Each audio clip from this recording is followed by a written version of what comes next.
your future as well. I will share the link with you guys. So if anyone left or anyone wants to get the revision of this, they can have it. I will share by email the link of recording. I have started already. So shall we start? Yes, please. Okay, Bismillahirrahmanirrahim. On behalf of HSEQ Professionals, I formally welcome to you in this ISO 9001 awareness session.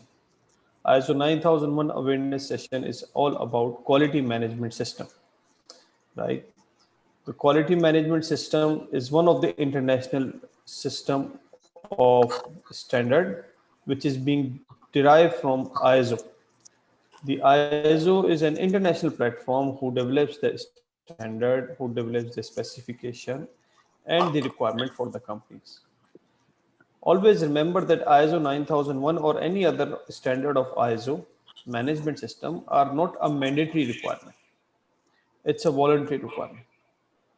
But when the organization is going to adopt it, it becomes mandatory for them. If you are not adopting, ISO is not going to force you.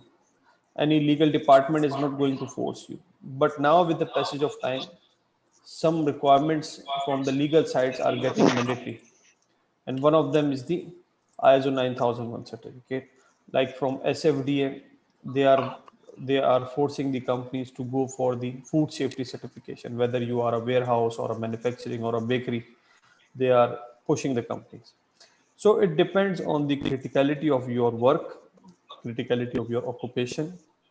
For example, SFDA is also pushing the organization, pharmaceutical organization, to go for the 13485 standard. So sometimes these standards are basically in international practices to make further improvement in your system. But if these become also a legal requirement, then mandatory to follow. Then we don't have any option, because whenever we are working, wherever we are working, we have to follow the statutory requirement, the legal requirement of that country or that state. So that is why ISO 9001 is considered as a, for example, international standard, which is highly recommended, or you can say somehow it's a requirement of in the kingdom. Because when you will be going for Aramco approval, when you will be going for SABIC approval, when you will be going to Unilever, Nestle, any big companies, one of the requirement, apart from their other requirements, they will be asking you to submit your ISO 9001 certificate, ISO 45001 certificate, health and safety. So that is why this standard becomes more important. We can start with introduction. I would request all of you, because now inshallah we will be one team and we will be interacting with each other. So at this stage, I would request you to have your introduction one by one. I would like to know your name, your department, and your overall experience. So this will be giving me a good idea in future as well when we are going to interact. So on my screen, I can see first name is Abdurrahman Hamdan. Thank you, Mr. Anas, for making me the first in this in this introduction. It's not my choice; it's Zoom choice. My name is Abdurrahman Hamdan, as appears on my screen. Actually, I'm following the business of agrochemicals, pesticides, if you know what I mean, Anas. Yeah. The whole issues related to agrochemicals, whether it is technical or the business itself, or financial, or the development of the part of the department itself. It's all my responsibilities. Previously, I have experienced many experiments in sales business. Also, it was related to agrochemicals. So I think knowing such a topic like ISO could be an added value for us all, for me in person. Inshallah. That's all. Thank you, Mr. Abdurrahman, and hope to have a good learning experience with us. And ultimately, you will be one of our core team member in the implementation of ISO management system. Inshallah. Thank you. Thank you. Yes, Mr. Ahmed. Me? You don't know me? No, I personally know you, but maybe many of your colleagues, they want to know you. By phone. My name is Ahmed Ghunaim. I'm a pharmacist, and I'm in charge of regulatory affair department. You can call me SFDA guy. Right. So anything comes from SFDA, it's your headache. Yes. And now see, this also justify my argument when I told in the introduction that sometimes the standards become the legal requirement. Yes. So when your top management, they have decided that, okay, this part of activity should go to the regulatory department. Why not to the quality manager? Why not to the any other business development manager or production manager? This because they also realize that these kind of things, standards and regulations, these should go with the regulatory department. Yes. So you are lucky. Yes, I'm so lucky. You have one more project. One more task. Exactly. Thank you. Thank you. Thank you. Yes, Mr. Khalid Shoki. Hi, Mr. Anas. Nice to meet you first.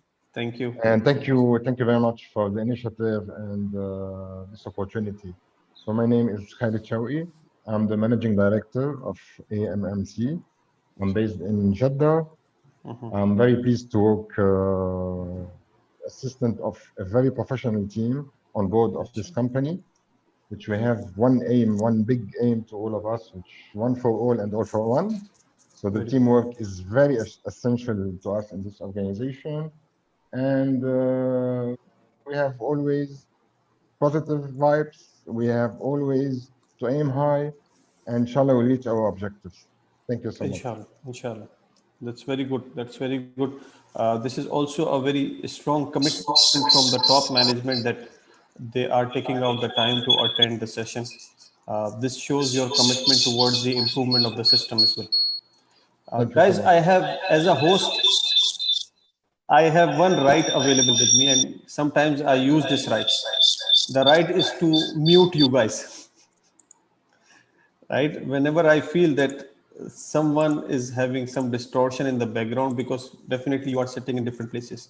So because when you are delivering a training, you also need a peaceful environment for the trainer and trainee both. So I use this right and I make them mute. So please don't take it personally. It's not about you. It's about everyone. I mean, if there is a background noise in my background, you will be disturbing. So if there is a noise in your background, it might be disturbing. Thank you so much, Mr. Khalid, and hope to see you soon. I'm also in Jeddah. My company, myself, we are all in Jeddah. Jeddah, Yambu, Jeddah, Yambu. This is our journey. Good. Thank you. Looking forward. Thank you. Thank you so much. Yes, Mr. Ali Ramaha. Good morning. Good morning. Yeah, my name is Ali Ramaha. I am ex-employee with AMC or AMMC. I'm new colleague here in Saudi Arabia. I am head of public health unit. I am joining new. The first time I see most of my colleagues. I hope to see him soon, inshallah. Thank you, Mr. Ramaha, and hope you will be having a good learning experience with us. Yes, Mr. Hassan. Inshallah. Hassan Abu Izmiro. You are muted. Don't worry, I will inform you. Yes, good morning. How are you, everybody? Actually, I'm Hassan from the head office, Jeddah. I'm a finance team. As a finance team, I'm working here. Actually, I appreciate this opportunity to attend this team with the professional guys. So also, I want to highlight something about attending this meeting, just for refreshment my knowledge. And that I believe about the quality management system that enhance the goal congruence of the company. And as you know, if you don't have any planning, so it will be disturb any decision you will make. So it's a good opportunity to meet you and to see the guys, and hope that we will take the good information from your side, inshallah. Inshallah. Thank you, Mr. Hassan. You're Thank welcome. you so much. Let me start with Mr. Kharch team. We can see two participants are there. Kharch. everybody. Good morning, everybody. I'm Hamoud Zaki from Al Kharj. I'm branch manager. I am happy to be with you today. I'm dealing direct with the farmer, and I hoping I can collect from you some information that will help us in our work to increase our sale. Yeah, because we're dealing direct with the farmer. Thank you, and it is good opportunity to see you, to see all our colleagues, and I hope it will be good moment to have some learning from you. Thank you. Inshallah, inshallah. Thank you, Mr. Hamoud. Yes, your other colleague with you. My name is Hassan Jabir. I am agricultural engineer in the Kharj branch, working more than 13 years, following the farmers in the outside in the fields, and I hope we can get good information from your sides, inshallah. Inshallah. Thank you so much. Thank you so much, sir. Mr. Ali Al Rabi. Good morning, everyone. I am Ali Rabi, Assistant Public Health Unit, Health for Sales and Marketing. Nice to meet you, Mr. Anas. Thank you. And we wish all success in this project. Thank you so much. Thank you so much. Thank you, Mr. Anas. Thank you. Yes, sir. iPhone 0500416660. I don't know your name. Please unmute yourself and introduce. You are muted. Please unmute.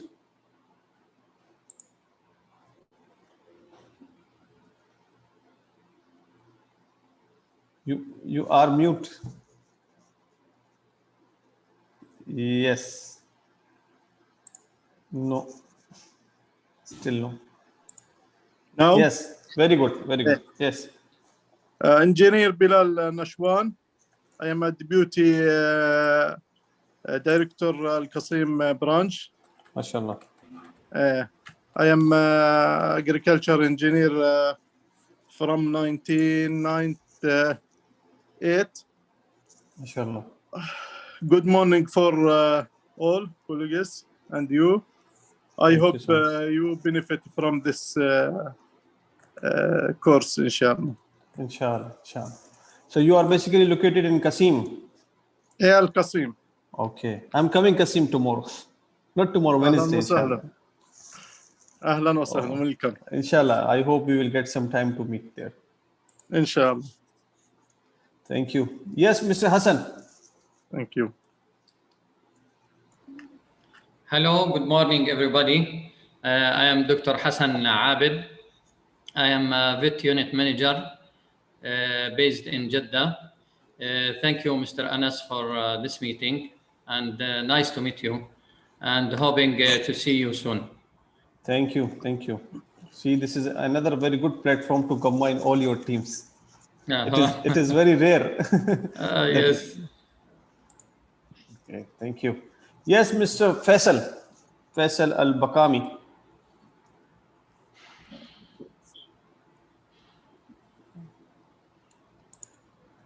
Mr. Osama. Morning, everybody. I'm Osama Al-Mabrouk, Fertilizer Unit Manager based in Jeddah. We hope the benefit for all our colleagues from this fruitful meeting and seminar. Thank you. Inshallah. Thank you so much. Thank you so much. Yes, Mr. Samir Abu Ayad. Assalamu alaikum. Wa alaikum assalam. How are you? My name is Samir Abu Ayad. I am the finance manager in Jeddah and headquarters. Our finance teams also has attended all this section, inshallah. Very good, very good. Thank you so much. Thank you so much. This is very interesting and very good to know that the participation is from all the sides. Yes, which is very necessary also for the ISO management system. Yes, thank you. Yes, Mr. Ahmed Suleiman. Guys, please correct me if I'm wrong in taking your names. Mr. Sultan Azab.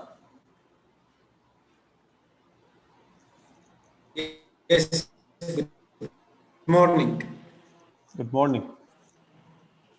Hello? Yes, yes. Yes, please. good morning.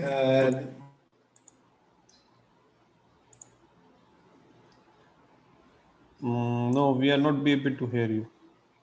And we are happy to deal with this opportunity, and inshallah it will be success. Inshallah, inshallah. Thank you so much. Thank you so much. Yes, Mr. Hafiz. Mr. Hafiz. Hi, I am Hafiz from Kharj branch. I am accountant, and nice to meet you and everyone in this meeting. Thank you so much. Thank you so much, Mr. Hafiz. Hope to see you in Kharj very soon. Normally, I used to go Kharj. We have some clients there, the companies, the defense companies. So for the training and consulting purpose, we used to go there. So inshallah, see you soon there also. We'll come for you also. Mr. Hatem Abu Hor. Hor or Haur? I mean, I'm sorry. Hor. Okay. How are you? This Hor is the same. Horunain. Yes. Yeah, exactly. We are all waiting for it. Exactly. Desperately. That's what I'm talking about. Hooray. I hope this project see the light here and bright our business. Inshallah. Of course. Thank you so much. Thank you so much. Thank you. Anyone left? We have. Think anyone left? Please take the mic. Hi, sorry, just to make sure that our colleague, hi Anas, sorry, just to make sure that our colleague Asad Abdurrahman is invited or is aware of. Abu Ali, please can you check? I'm not seeing him. Did we share an invitation? Sure, I will check with him now. Please, Habibi. Okay, check. Because I'm not sure if he was copied as well in the communication. No, copied. Copied? Yeah, copied. Okay, great. Okay, great. Mm. So please, because it's very, very important. Our colleague Asad, he's in charge of the regulatory department as well, Mr. Anas. So I think it's good to be with us. He's responsible for the crop protection and public health registrations. Okay. Very good. I think it's good to be present. Exactly. Okay. Shall we continue further? By the time he will come, no problem. Yes. Okay. The good thing that it will be registered, so for sure we can share with other colleagues, for example, for taking care of some important positions like supply chain, like the warehousing, the inventory, the link of the operation. This to be important as well. Exactly. I will share this the link with you guys, so you can share with others. Thank you so much. Someone has recently joined.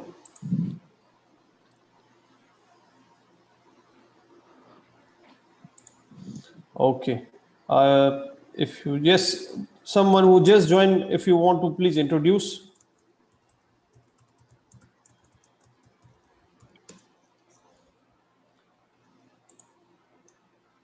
Okay, I think we should start. Yes, good morning all. Yes, good morning. Yeah. My name is Faisal and I am an accountant in Yumba factory. Okay, Mr. Faisal, welcome. Okay, thank you so much. So let's start with a quick introduction about our company. We, HSEQ Professionals, is basically a US-based company, and we are having our local partner affiliate as Knowledge Seekers, and located in Jeddah. We have the training institute here, and we are also involved in the activities of consulting, training services, technical services, and structural engineering. Structural engineering only deals in US. Here we have only these three services. And my name is Anas Khan. By qualification, Masters in Chemical. around 16 years of experience in the field of quality, safety, environment, food safety, and frequently involved in three kind of activities, starting with consulting activities. Like with you, I will be one of your consultant to develop the system of companies for the requirement of quality management system, health and safety management system, environmental management system, food safety management system. Apart from the consulting activities, I'm also involved in the training. I'm approved trainer for a number of international accreditation bodies, which includes IRCA, CQI, which is an international platform for the lead auditing courses. Then I'm also approved from PCB Canada, IOSH UK, OSH Academy, Highfield UK. So this is my trainer approvals.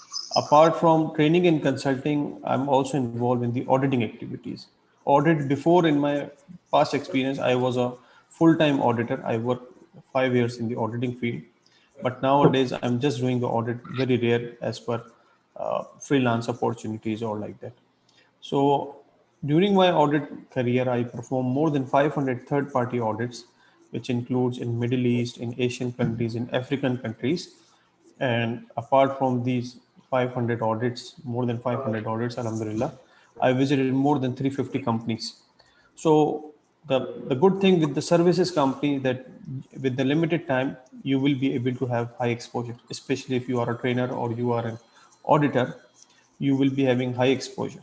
So during my training, during my consulting and other activities, I try to share those my learnings, those my experience with my clients, with my trainees, so they can also have a broad spectrum what they are looking for and what are the international practices are going on. As far as agriculture and fertilizer is concerned, I've done fertilizer audits for some very big companies, especially in Pakistan. Like we have Fauji Fertilizer, Angro Fertilizers.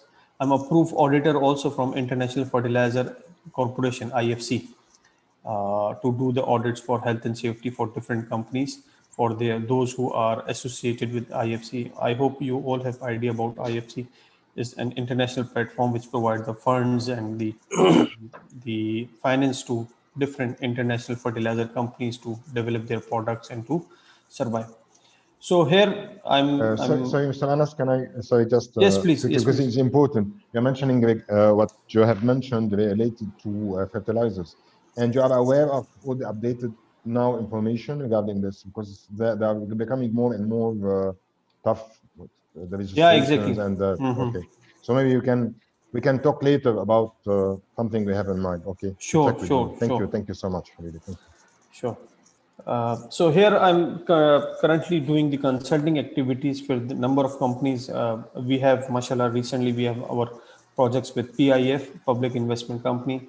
We have our client now, Tarsheet, which is the National Energy Company subsidiary of this PIF.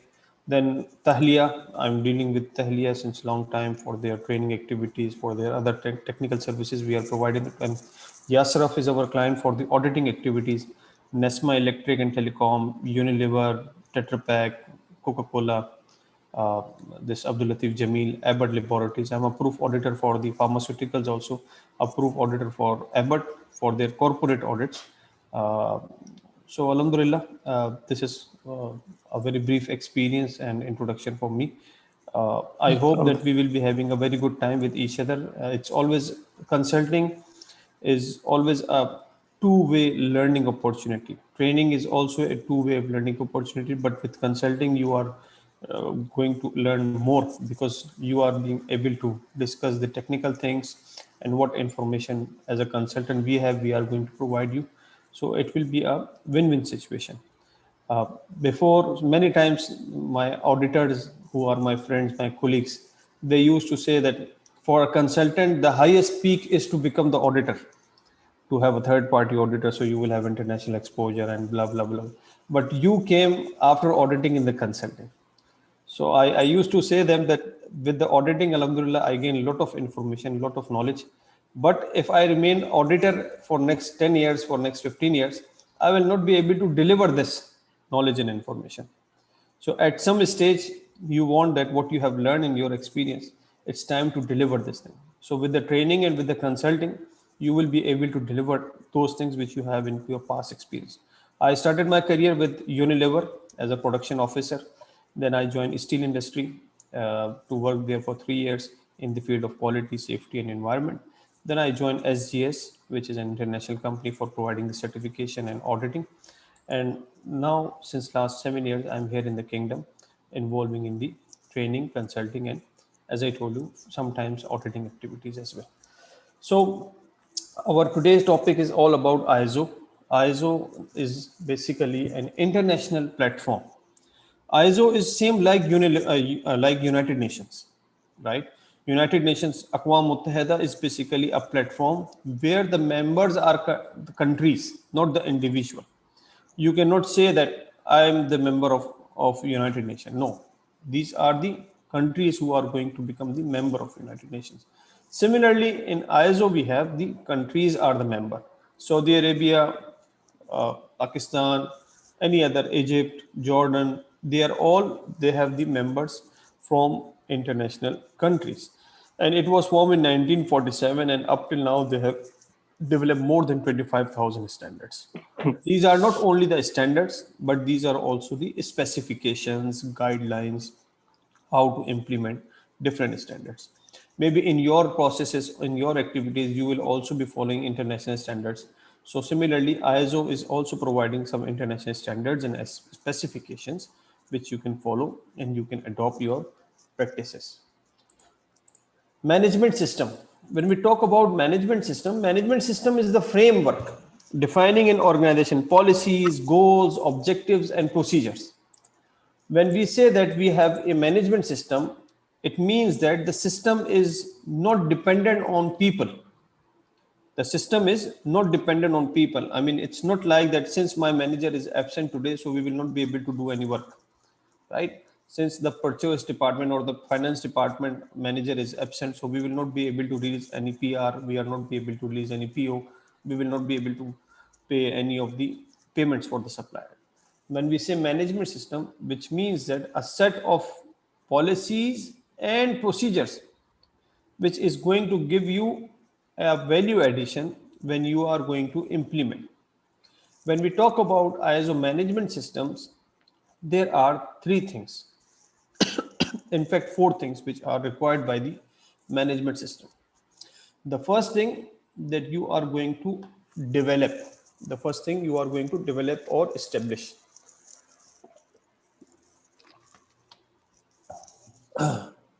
The second thing is after establishment, we need to implement. One time establishment is not enough.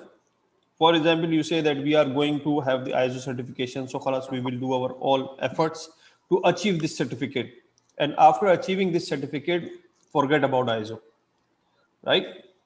So the standard says the management system should be established, implement, and then after implementation, maintain. You are going to buy a new car and up to 5,000 kilometers, it is going very fine. But the recommendation says that after 5,000, please go and make it service oil change. If you are not going to have this service oil change on time, even if you are using Lexus, if you are using BMW or you are using any other car, it will not be maintained. So similarly for the management system, we need to establish, implement and maintain. If we will be doing these activities, the outcome, the result will be improvement. Sometimes I used to go for the audits and the general manager of the company say, Anas, we are having ISO 9001 standard for last 10 years, but we don't see any improvement in our system. So I used to say them very politely, very humbleness, that sir, because you are implementing the system just for the sake of certificate. The certificate is required by your client or by your legal body, and you are going to meet very basic requirements of international standards, and you are getting certification and recertification all the time. Your intention is not to take the benefit from this standard. Your intention is not to adopt this system as a part of your practices, as a part of your business ethics, as a part of your business dynamics. So that's why you are going to have this. You don't feel anything. So then they say, sometimes I used to go in companies, they say that we are filling this form for the sake of our ISO system, auditing purpose. And we are filling another form for our internal use. So when I ask why this 2-2 form, they say, no, if we give the actual picture to ISO auditor, they will take out the finding, they will give us a non-conformity, which we don't want. So they are basically doing the doubling, and which is going to increase their work. The ISO does not have any intention to increase your workload.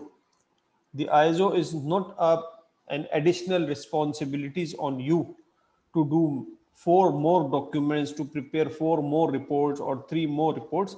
The ISO is going to just taking your activities, comparing with the requirement of ISO, and going to improve. Whatever you are having gaps, whatever you are having gray areas, whatever you have weak areas, the ISO will only be focusing on these things to adopt the international practices. So ISO is very necessary not only to develop but also to implement, maintain, and improve. Then we can say that we have a management system available with us. So it consists of organizational policies, systematic processes and resources, measurement evaluation methodology, review of process to ensure problems are corrected, opportunities for improvement, and whatever the requirements of the management system are there, we need to follow the requirements. Any question, guys? After every slide, I will be inshallah asking you if you have any question, right? And sometimes if you are not going to ask the question, then there are 2 possibilities. One possibility that you are getting understanding of everything. The second possibility is very dangerous. Mr. Anas, just allow me to ask, because you mentioned the implementation, maintain, and improvement, which is extremely right and important. What about to cross match or to evaluate as well? Once you implement and you maintain and you improve, there is at the end of the day there is something important to screen or to evaluate if you are correctly in the right way.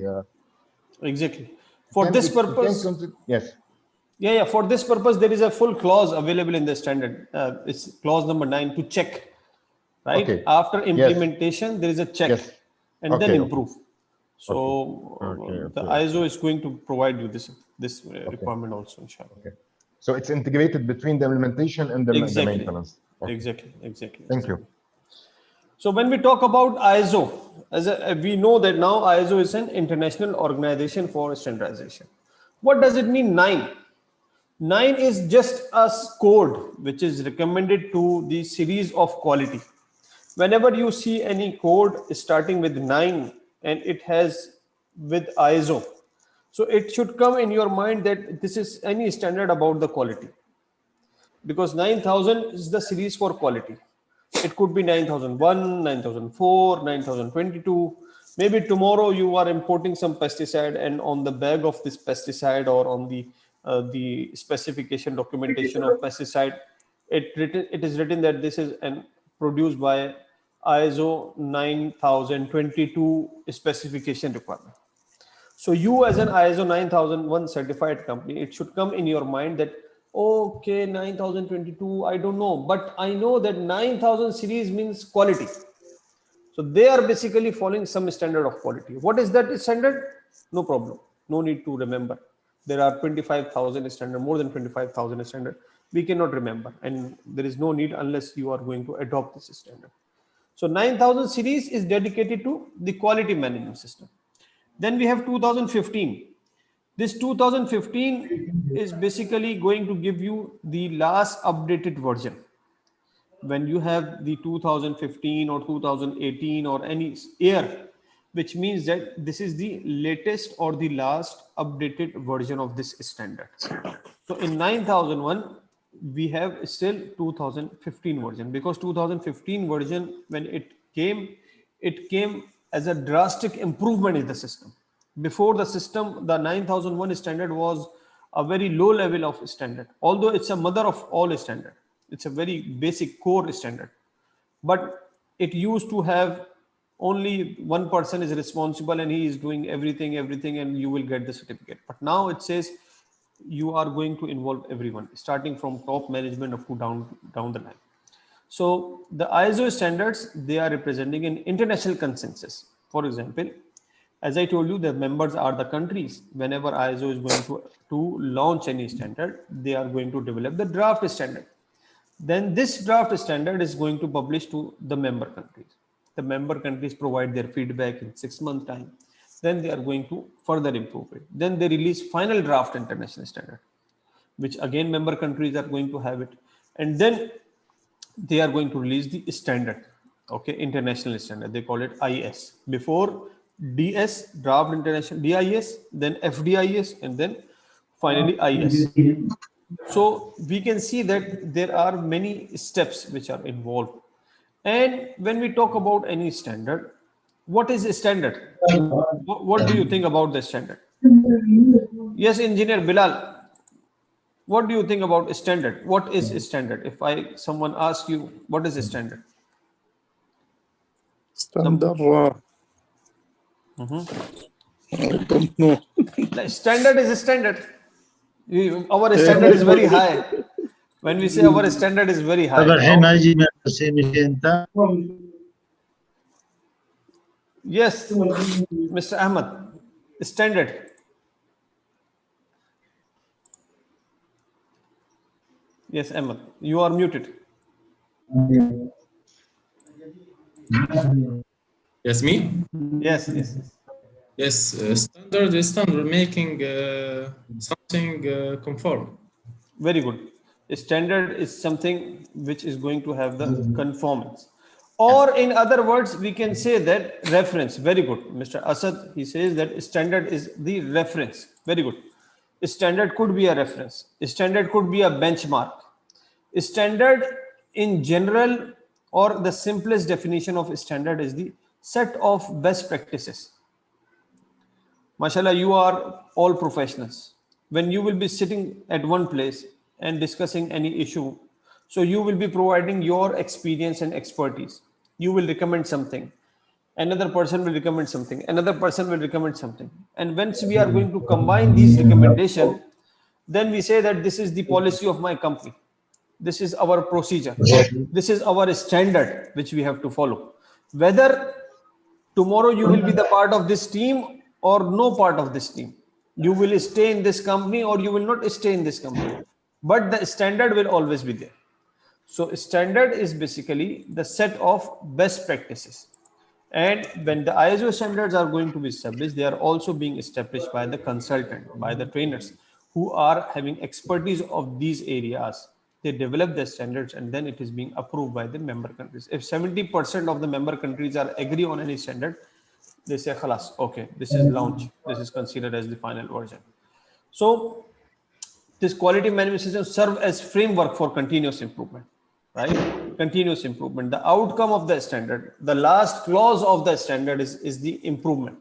So when you are going to adopt all the requirements, then the output which is going to have is the improvement. Sorry, Mr. Anas, please, can you mute all? Yes, please? yes. Oh, thank you.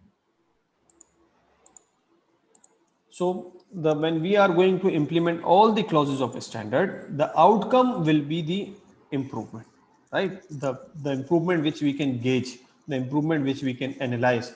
And before this improvement clause, there is a 9 clause which is the analysis of data, how our performance is going. Most of the time we see that the companies, we are going very fine. Our sales is very good. Our production is very good. When you ask them, okay, how do you gauge your production? They say, mashallah, we are having very good orders. If you have very good orders, it doesn't mean that your production efficiency is very good. It might be possible that your plant can produce 500 tons per month and you are producing 200 tons, 300 tons, and you are very happy that I'm performing very well. This is another thing, if you get the orders or not getting the orders. But we need to know the efficiency of our activities. We need to know the efficiency of our processes. And this is how ISO is going to work on it. The ISO family 9000, as we can see that the 9000 series is the quality series. So 9000, 2005 is about the fundamental vocabulary. 9001, when it ends with 1, which means the requirement. When we say requirement, which means mandatory. Vocabulary is not mandatory to follow. The guidelines are not mandatory to follow. These will not be audited. You will not get the certificate of against the guidelines. You will get the certificate against requirements. You are going to implement in your company the requirements. So 9001, when it ends with 1, which means the requirement. 9004 is about the guidelines of performance, and 19011 is about the auditing of how to do the audit of 9000. This is, we will have another session inshallah after the documentation to learn how to audit this standard. So because as we told you, to establish the system is not enough. You will be capable of running this system as well. All ISO 9001 management system standards are very consistent with each other, especially after 2015. Many of the standards are very symmetric to each other. For example, if the companies they want to adopt 9001, they can also adopt 14001 standard, which is about the environmental management system. 45001, which is about the health and safety requirement. 22001, which is about the business continuity. This is a new standard for last couple of years. With the pandemic, we are receiving many inquiries about this standard. For example, now we are providing the consultancy to Tamir Group, this Nahdi. They are also working on the business continuity. So occupational health and safety, most of the time the companies they are adopting 9001, 45001 health and safety, and 14001 environmental management system as combined, because they are very easy to integrate with each other. The other standards are as per requirement. For example, there is energy management system, there is business continuity management system, there is information security management system, there is another medical devices. For example, if you are going to have this any product which is considered as a medical device, or you are importing the pharmaceuticals companies, they are importing some supplements or any other product which are other than the full medical pharmaceutical, they are not following the pharmacopoeia, so they will be entitled as medical device, and for them is 13485 standard is there, which the companies are adopting. This is a brief history. If we can see that it started in 1959 and still it's 2015. So from different stages, from different year, it has been passed. So now if you see that if you are improving a document in your company, for example, you have initiated 5 years ago, and after that, now you have version number 6, version number 7. So you can confidently say that the version which we have now, the issue number which we have now, it is the most advanced issue, or it is the most improved issue, because it has been passed through many stages. So similarly, we can see that 1959, when the ISO 9001 was started, so this is now almost 9 or 10 issues have been passed, which means that the version which you are going to adopt, it is the most advanced and the most perfect up to the mark, right? But just keep in mind, always remember that any of the management system which you are going to adopt, they are going to give you the minimum requirements. They are going to give you the minimum requirement, the baseline, the foundation. Because if the foundation is strong, the building will be strong. So the standard is going to give you the foundation. And up to how much quantity you are going to improve, it's the company own choice, depending on your intention, depending on your resource availability, depending on your manpower availability, your financial stability, you are going to further improve. For example, some big international companies, multinational companies, now they are not taking ISO 9001 standard or 45001. Why? Because they adopted it in 1970s, in 1980s. So they had the foundation. And after that, they continue improve. So finally, they release their own guidelines. For example, Abbott says that we don't need 9001. Unilever says that we don't need 9001 standard, because our local standard, corporate standards are higher than 9001 standard. But they recommend that their suppliers should have minimum 9001 standard. Their vendors should have 9001 standard. So at least there will be some synchronization in among them and among their suppliers. So 9001 is the quality management system, but keep in mind that 9001 is not only the quality management system. There are many quality management systems which are existing in the world. After some time, for example, inshallah, AMMC will having his own standard of quality. Then they don't need the quality management system, but the base will come from 9000. The elements, the pillar which you are going to adopt, these will be based on 9001 standard, and there is no limit for the improvement. There are many benefits of standard, right? One of the benefit as far as the business is concerned, that your business processes are improved, your company is going to become more recognized. You can say confidently to your customers, to the legal bodies, your international customers, that we are an ISO 9001 certified, which means that we are having some standard available. Sometimes, as I told you, many big companies, when you are going to apply for their vendor qualification, when you apply for the export, they are saying that you need to have this certificate available, so you can use it as a part of your tool for the marketing. But ultimately, marketing goal is the secondary goal. The first goal or the primary goal should be to improve our system. If your intention with the ISO standard is to improve your system, to improve your process, then definitely the business is also going to be improved. But sometimes, as I told you, that sometimes the companies, they make first primary goal to improve or to get some business benefit with this. For example, to send to the customer, one of the requirement from the customer is to have ISO. So we are adopting the ISO. Like we are having the packaging list for many documents.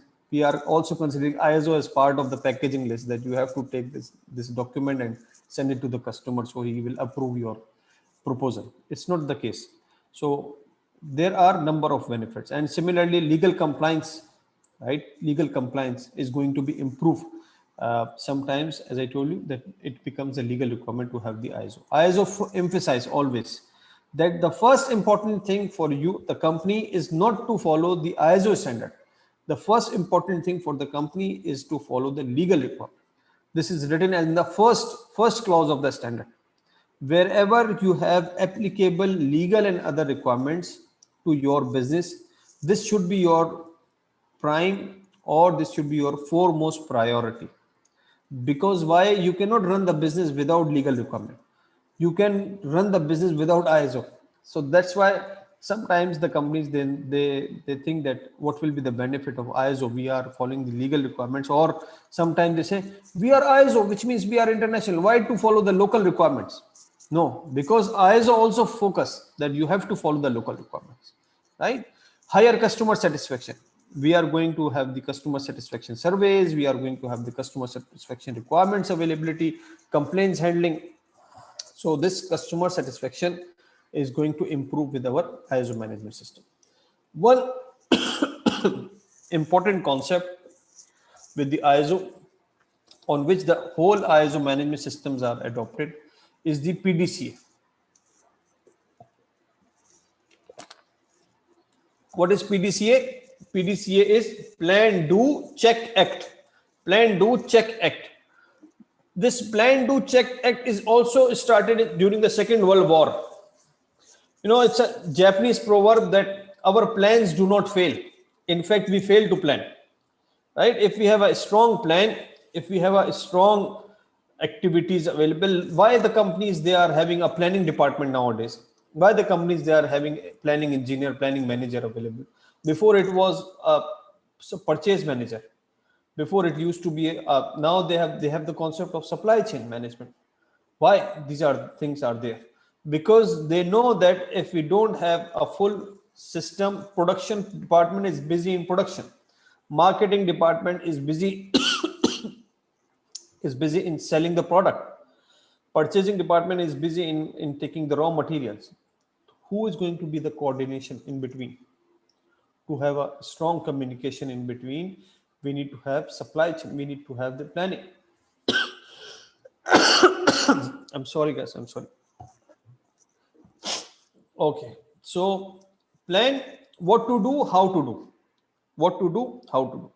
Sometimes when the companies, they are starting the consulting, I recommend them, okay, stop ISO, First, take 1 month time, 2 month time, just adopt the PDCA cycle in your system. Whenever you are going to plan any activity, for example, your production plan, any new project plan, just adopt this methodology of PDCA, and you will be on the wheel of ISO management system. What to plan and how to do it. What we are going to plan, for example, we are going to have the certification of ISO 9001. Okay, how to do it? We need to have the project plan available. Without the project plan, how we can achieve this certification or any other outcome of our project? Then do what was planned. Do as per plan. What you have planned, your planning should be very comprehensive. Otherwise, you will not be able to do. Sometimes we have seen that the departments, they are having objectives. They receive the objectives in, for example, in January, and then they sleep. The whole year they are sleeping. In last quarter, they wake up. Oh, we have some objectives. We have some KPIs which are required to complete. Now they will be doing here and there, and because they know that it's appraisal time. In December, we will be having appraisal. The top management is going to ask about this in what was done throughout the year. So these are not the smart planning. These are not the correct way of doing the things. We need to have consistency in our activities. Do less but consistent. So what we are going to have after planning is the implementation part, do part. Planning is the establishment. After establishment, do part and implement part. While you are doing the activities, it might be possible who is going to judge that you are doing in the right direction, who is going to note that what the activities, if the activities have been achieved as per plan or no, right? So that is why we need to have the checking system available. The checking could be come with time to time meetings. The checking will be coming with audits. The checking will come with inspection. The checking will come with our KPIs monitoring. So checking is very necessary. Otherwise, we will initiate the activity, but there will be no timeline for the completion of activity. So that's why checking is very necessary part. We say plan, do, check. While we are doing the checking, it might be possible that there will be some gaps. There will be some gray areas. There will be some non-conformities which are required to fix. But at the moment, because of our routine activities, we are very busy in doing the activities. We are ignoring them. So when we are going to check these things, then we come to know. So this is going to have the ACT activity, ACT, improvement. So for implementation of improvement, you need again the planning, right? So this PDCA is a continuous cycle. It's not one-time job. So this cycle is very effective, that all ISO management systems are still following the same methodology of PDCA, right? The ISO management systems are following the methodology of PDCA, although it's now 50 years. This is not mentioned in the standard. This is not mentioned as a clause in the standard, but whole standard is following PDCA. We will also be looking on to the standard. Any question, guys? PDCA. Just can I assess Mr. Anas? Guys, just to be aligned of what Mr. Anas is mentioning, which is very, very important, that for us, it's like we put objectives or business plan. Then later on, when you check this, it's related to the flash report sometimes we shared as management. Flash report, why? Because we need to highlight or raise flag concerning achievements. Maybe sometimes the all result is promising, is okay, and as per the business plan, but it's very good to highlight the orange or the red, what we have in flash report, which I'm sharing most of the time with our unit managers and our sales. So it's 100% same conspiracy, but you have to understand that act and check, it's becoming extremely important, so you can rectify after a while what has been done successfully, and if you need to rectify the plan, so it should be doing by checking. Thank you, Mr. Anas. Thank you. Very good. This is very important thing, that we are linking the ISO to our processes and our activities. This is the real example of our real-time implementation. That's why I'm saying again and again, don't think that ISO is an additional task or it's an additional process. No, it's a part of your activities. Take it easy. Don't take it too much tension. Only Mr. Ahmad is there to take tension. The rest of the people, no worries about it, right? Okay, now see this how PDCA is going to affect the whole standard. If we see that the PDCA cycle is going, the standard is going to start with clause number 4, which is basically context of organization, which gives you the idea that what is the purpose of organization, what is the business of organization, who are the interested parties of the organization. So the first thing before adopting the business, now I used to say that replace the name of quality management system with a business management system. This is no more only a quality, because the people, they think that when we say quality management system, maybe this is for quality control, for quality assurance. No, the quality control and quality assurance are another thing. 9001 has become more business oriented. It will be focusing on business processes. It will be focusing on business issues. It will be considered big issue if the issue is with the business. It will be considered a small issue if the issue is with the business. No other things, right? So the first thing when we are adopting any activity or we are going to start any project, we need to have a clear concept about the context. What is the background of this? As Mr. Khalid told initially, that we need to focus on our vision, and we are going, alhamdulillah, in the right direction to meet our vision and goals. So this is very important, that the company should have a clear idea, should have a clear vision that where they want to see themselves in 3 years, in 5 years, in 10 years. If you have this guideline, if you have this path available, for you to take the decisions will be very easy. For you to have the planning activity will be very easy. So for you, the challenges, definitely challenges are everywhere. We are having all over the world, we have the challenges in terms of financials and some other things, but we need to be in our track. So if we are consistent, we will, inshallah, we will achieve these things. So after the context of organization, clause number 4, there is a leadership. You see, the leadership is between all the clauses. Why? Leadership, which means the heart of the management system. If the leadership is strong for the quality management system, the overall system is going to be strong. If there is no support from the leadership, if there is no resource provision from the leadership, if there is no decision making from the leadership, the whole system is going to be weak. We are expecting that this manager will be performing very well, this manager will be performing very well, this engineer should be doing very good task. But what about the top management? The top management is going to set the directions for them. So involvement, the standard before, in the old version of a standard before 2015, it used to say if you have a quality management representative, that is enough for the quality management system. The standard new version has taken out this requirement. It clearly says the leadership. The top management shall be responsible for the establishment, implementation, and the improvement of quality management system. They are the one who are going to take the decision. So this is all our P part. See, our clause number 4, 5, 6 are our planning part. Then it goes to do part. Do part is 7. Support functions. For example, our HR department, our training activities, our maintenance activities, our infrastructure, our machinery and equipment. These are our support clause, clause number 7. The monitoring and measurement of the support activities. Then we have clause number 8. Clause number 8 is our operations, the main clause of the standard. Clause number 8, operations. How to do the activities. Here we have learned that how to do and here how to achieve this activity. What we plan, it's now time to implement. So operations department, the procurement department, the sales department, khalas, the deal is signed.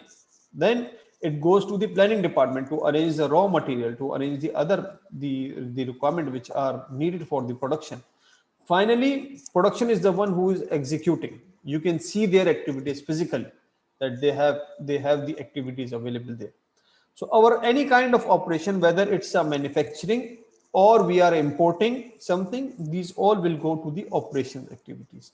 Here we are having the management of marketing. Here we have the management of our monitoring and measurement. Here we have the management of our suppliers management system is there. So clause number 8 is very detailed clause, and our procedures also be focusing mainly on clause number 8 as well.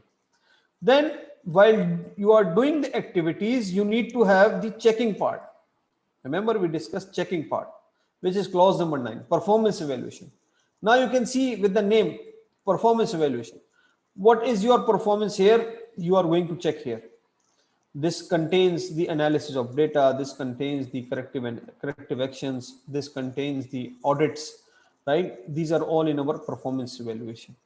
The outcome after the checking will be the improvement. So improvement, how our system has been improved. If we are going to meet the needs and expectations of customers, this all will be here in the improvement part, which is the last clause, which is going to give us the idea that where we are standing. This contains the management review as well, which is being done by the top management, the overall progress of quality management system. So this is clause number 10. So we can see that as I told you, the PDCA is not the part of quality management system requirement or the clauses, but PDCA is the methodology against which all the clauses are being surrounded, right? All the clauses are being surrounded against PDCA. So the inputs will be context of organization, customer requirements, their needs and expectations. And when we have the output available, that we will be achieving the customer satisfaction, we will be achieving our products and services according to the requirement of customer, and these are the basically results of our quality management system. Clear? And we will be evaluating it here. So then we can say that we have achieved or we did not achieve. So that's why in clause 9 we are going to have the evaluation. So in clause number 10 we make sure that we have done or where we are standing now. Any question, guys? Any difficulty? Okay, thank you. Now there are certain principles. There are certain principles which we are going to learn. These principles, if you understand these principles, which means that you understand the whole standard itself. These principles you will find only in 9001 standard. The principles are, the first and the foremost is the customer focus principle. Customer satisfaction or customer focus. As an organization, our prime responsibility is to focus on the customer needs. If we say that no, we are not focusing on customer, we are a big company, for us no problem what customer need, we have our own product, you cannot survive in the market. We have very good example of Nokia. Remember when you started using the mobile, the first mobile phone was Nokia or Motorola, and nowadays nobody asks Nokia and Motorola, because they were reluctant that our design, our performance is the best. And then all of a sudden iPhone introduced, all of a sudden Samsung came with the smart devices. So nobody knows, where are you going? The needs and expectations of clients, the needs and expectations of customers are increasing day by day. 1 camera, 2 camera, now 3 camera, right? 2 megapixels, 3 megapixels, now 12 megapixels, mashallah, 45 megapixels. What do you want to see? Sometimes after some time in the camera you will have X-ray, so you can scan directly and see. No need to go hospital for the X-ray. You will be having in your camera, so no problem. Customer demands and expectations are increasing. We used to have big computers. Now whole computer is in one mobile. No need to have a computer all the time with you. If you have a smartphone, you have everything available. So customer focus. Then we have leadership. So leadership, all about the management system. Leadership, as we discussed, that without leadership we cannot improve our system. Engagement of people, very necessary in the quality management system. We have this example. Our today's example is a very good example of engagement of people. The quality management system is all about all the people, right? It's not like only for the regulatory department or only for the operations department. It's about all departments. So we need to have the engagement of people from all the departments. Process approach. When we talk about process approach, there is a process approach and there is a system approach. Each process is basically interconnected with another process. If one of the process is going to be down, if one of the process is going to be failed, the overall processes are going to be failed. For example, you have the marketing team, the business development team has done very good efforts and they have secured one big contract. When the contract has been secured, it came to the raw material. The raw material purchasing department, they are not be able to meet those timelines requirements which they are supposed. If they are not be able to get the raw material on time, how the production department will work? If the production department is not going to work, then what will be the logistic role? If there will be no logistic, there will be no warehousing, then how we are going to satisfy our customer? So all processes are interconnected. I cannot say that my process is the best process or my process is running the company. No, each process is important, right? Each process is important and we are going to have the connection with all of the departments. So that's why ISO is being surrounded by all our departments. Improvement. Ultimate goal of 9001 is the improvement. Improvement in our processes, activities, improvement in our business, and that is why we are going to gauge this activity at the end of the clause. The last clause is about improvement. Evidence-based decision making. This is very important principle. I personally consider that in our every aspect of life, we are taking the decision on the basis of evidence. What we have done and where we are standing at present, we are going to take the decision for future. For example, if you see that in last 3 years, what you have achieved, and during this year, what is your performance?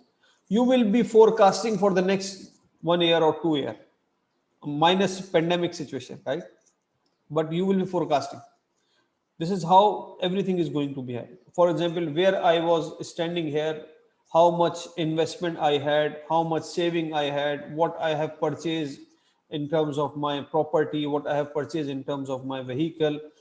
We are consistently analyzing these things, right? So similarly in the business also, we need to take the decision based on the evidence. Sometimes we have seen that the manager who is sitting in the director room, you say, "Khalas, I will do everything. I am Spider-Man. I am a Superman. Just give me the task and I will be doing this." And the top management become very happy. We need to see that if this person is having this capability or no. We need to see that he is saying that I will increase your production 25% more, but our existing infrastructure does not support this thing. Our machinery does not support this. How is he is going to say that we will be having zero wastage, but we know that my machinery is 15-year-old, the efficiency is not good, my people are not the ideal people, they are all human, they are working, they will be having the mistakes. How the 0% wastage is possible in the system? So when we are going to take the decisions, we are going to have the decision on the basis of evidence, right? Then relationship management. Relationship with whom? Relationship with our customers, relationship with our suppliers. Our suppliers are basically our improvement partners. They are our business partners. No company can run without the supplier. Aramco, big company. Aramco subsidiaries, they are producing many things.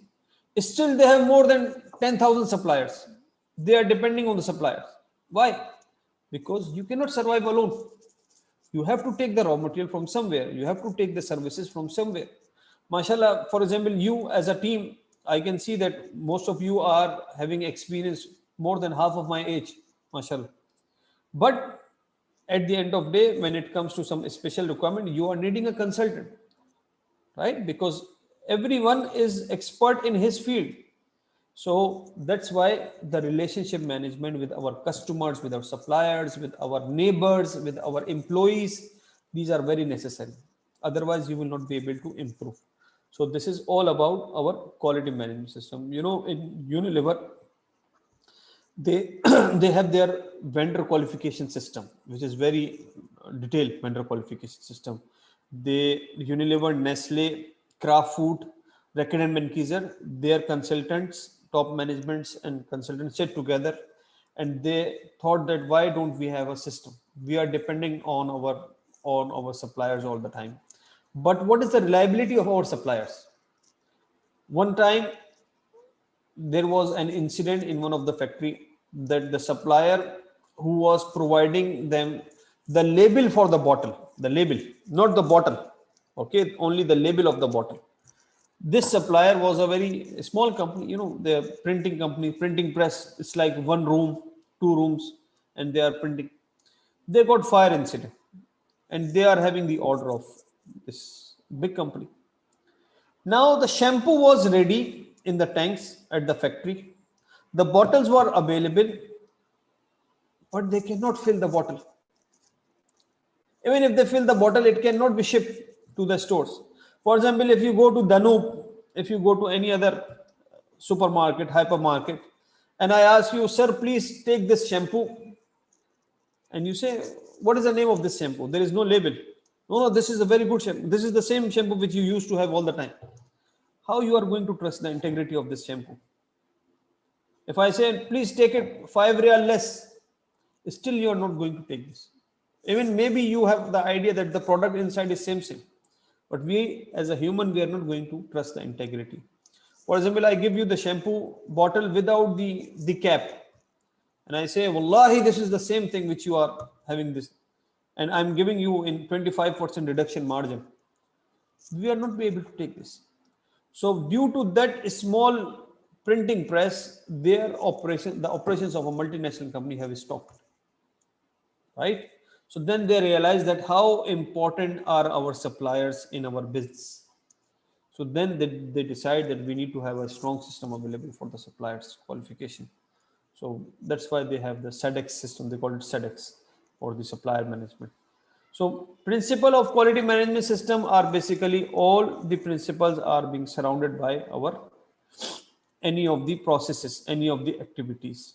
So now what you need to do is, I will be dividing you guys into 5 group. How many participants? We have 25 participants, 20 participants. I will be dividing you into 5 groups, 5 participants in one group. Your activity to take just 5 minutes, maximum 6 minutes, just to see that how this principle, for example, group 1 will be discussing about customer focus and leadership. Right? Group 1 will be discussing about customer focus and leadership. Group 2 will be discussing about engagement of people and process approach. Right? Engagement of people and process approach. Group 3 will be discussing about improvement and evidence-based decision making. Group 4 will be discussing about the relationship management. As I told you, relationship management is already a lengthy thing. So relationship in terms of customers, relationship in terms of our suppliers, vendors. So what you need to do, that how you are going to link this principle with your existing activity. What activity you are doing which you can relate the customer focus. For example, you are doing the sales, marketing and business development. These are related to which principle? These are related to our, yes guys. These are related to our customer focus, right? Customer focus. Similarly, how we are going to apply evidence-based decision making in our processes and activities. Give us some examples. So you will be having 5 minutes now. I'm going to divide you guys. So this is another feature of Zoom, that we can divide you into groups, and you will be having one room for each of the group. I will be dividing you as randomly 5 groups into 4 groups. And for example, if you see, okay, assign automatically. So you will be in 4 groups. Each group will be discussing 2 principles. So group number 1 or the breakout, you will be having the name of breakout. Breakout room number 1 will be discussing about customer focus and leadership. Breakout 2 will be discussing about the engagement of people and the process approach. Breakout number 3 will be discussing about improvement and evidence-based decision making. And breakout number 4 group will be discussing about the relationship management.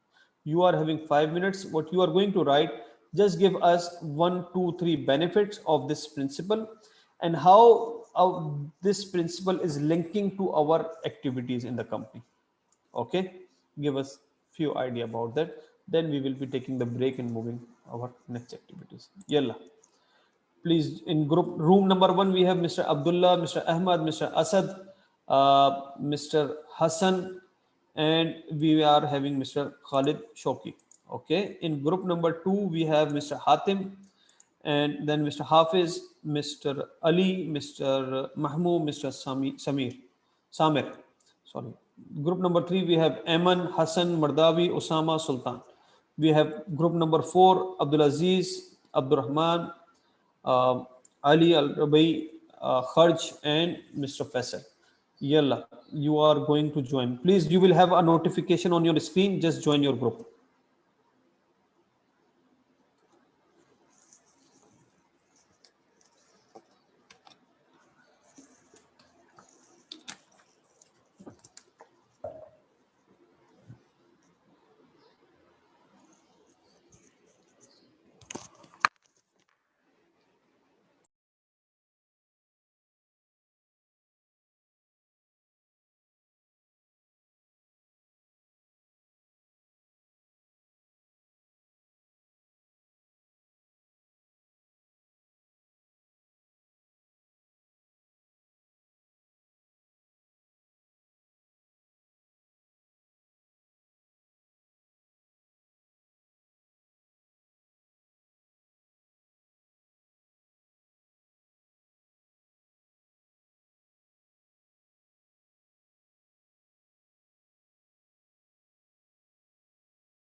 Yes, guys, please join your groups. Some of the guys are still not joining the groups, which means that they are not available.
Yes, guys, done?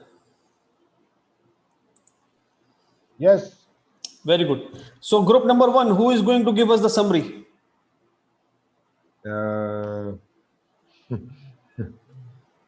Hassan. Mr. Khalid Shawqi. Mr. Khalid Shawqi is already giving many sessions all the time. Why not any other? Yeah. Abu Mahmoud.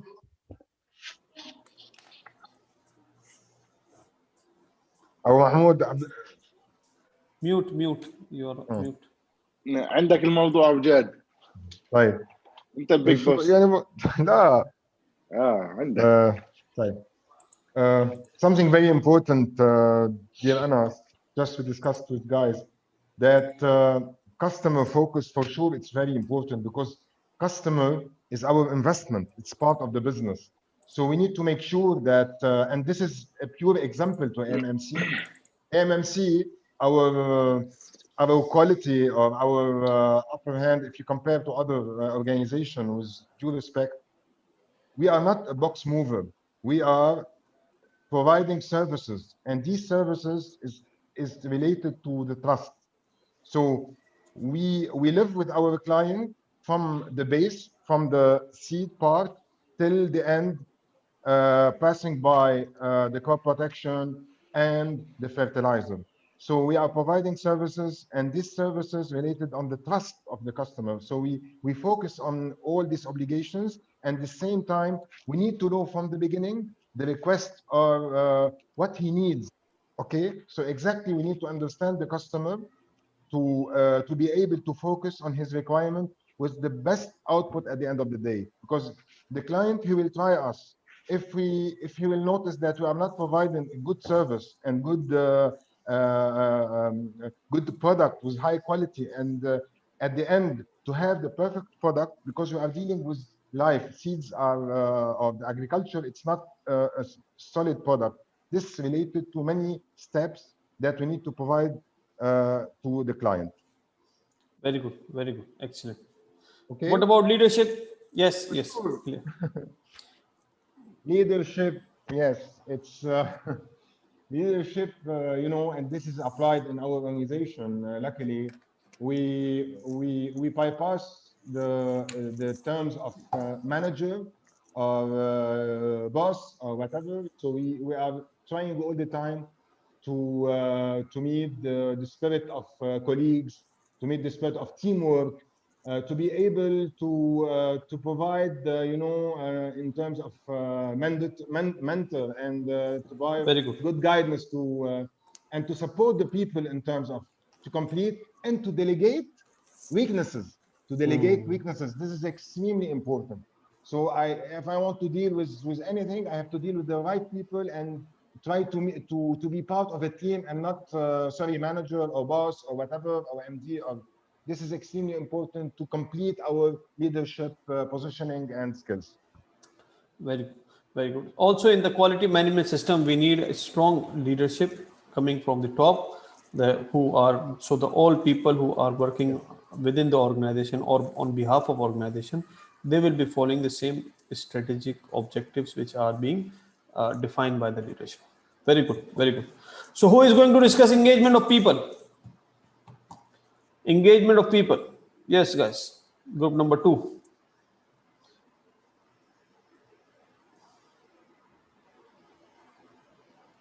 Yes, anyone can discuss, no problem. If there is any gap, why I am here.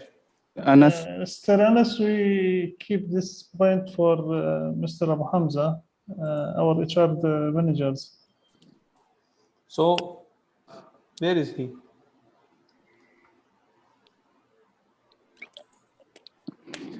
Is he available or no? Okay, next point. Process approach. Mr. Ali Misbah.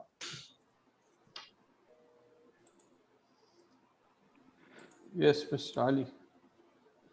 I discussed before. When Mr. Ali speaks, it seems the whole country is listening to him. He is going to address to a big gathering, huh? This process approach is the meaning the manage all the control process, make the organization under the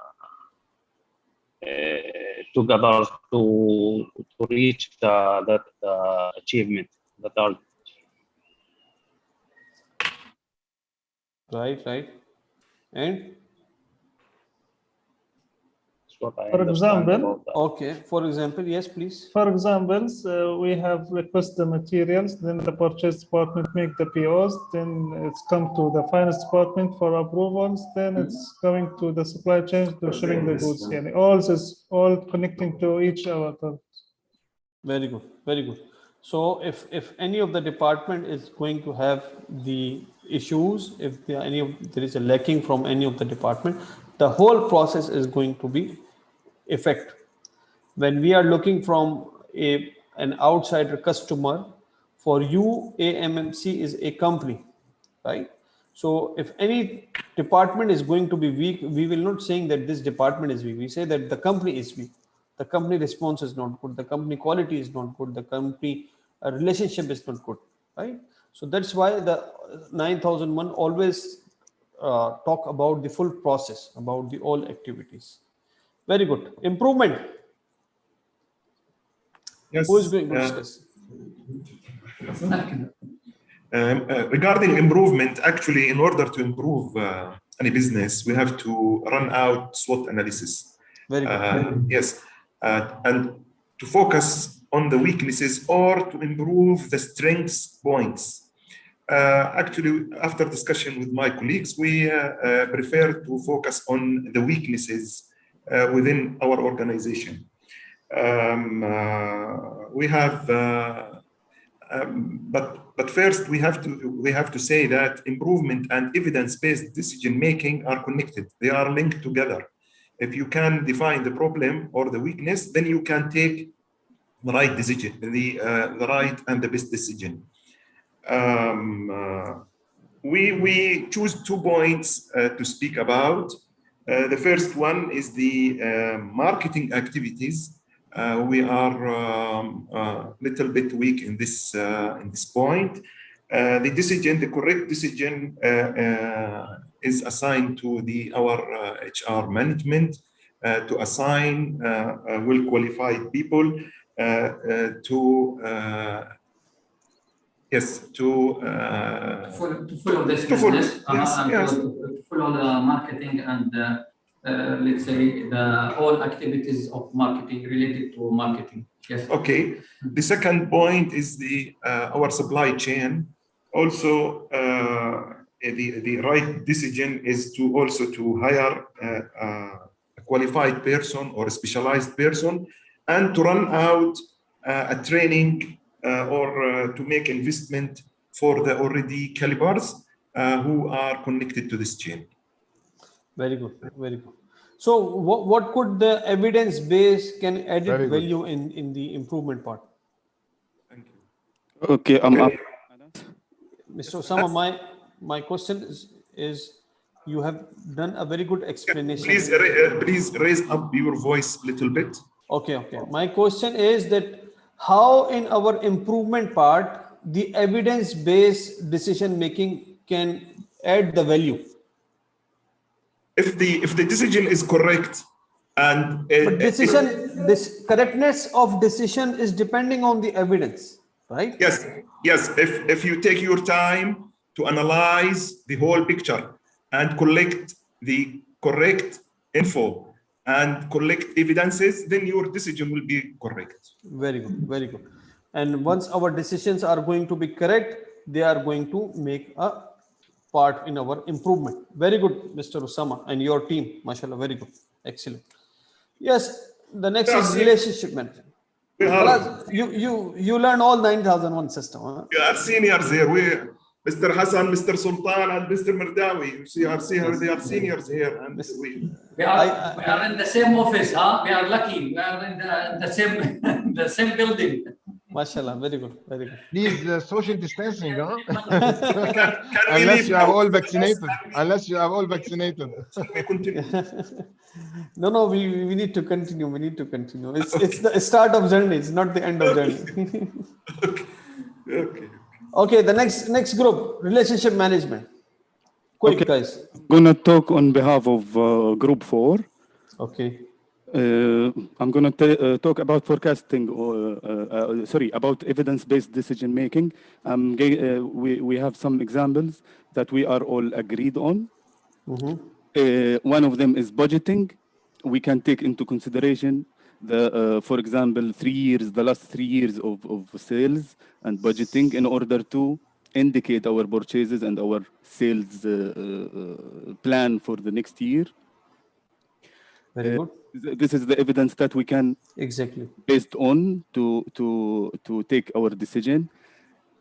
Moving to relationship, actually we have two separate examples on this topic. The first one related to the supplier and the other one related to our clients. The first one is always to maintain a good relationship through updating our suppliers with the comprehensive data on the market, also to exchange knowledge in order to show ourselves as the right choice or the preferred choice to be taken in order to develop a new project. The other example related to our clients is by conducting internal activities, seminars, field days, and many others marketing activities in order to maintain good relationship and also to provide our clients with the knowledge, with the new technologies that we are having. Very good. Excellent. Excellent. So as you said that you are engaged with your farmers, you are engaged with your customers, you are engaged with your suppliers as well. So this is a very good example of a relationship management, that from farm to fork we are having the engagement with our people. Very good. Excellent, guys. Any question from this workshop? So if you understand these principles, which means that you have got a very good summary of the whole standard. Now we are going to take 5 minutes break. Just take a break for 5 minutes and then we will continue again at 11:15, just to have a quick break for tea, for coffee, and then come back, please. Thank you. Thank you. Thank you.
Yes, guys, available?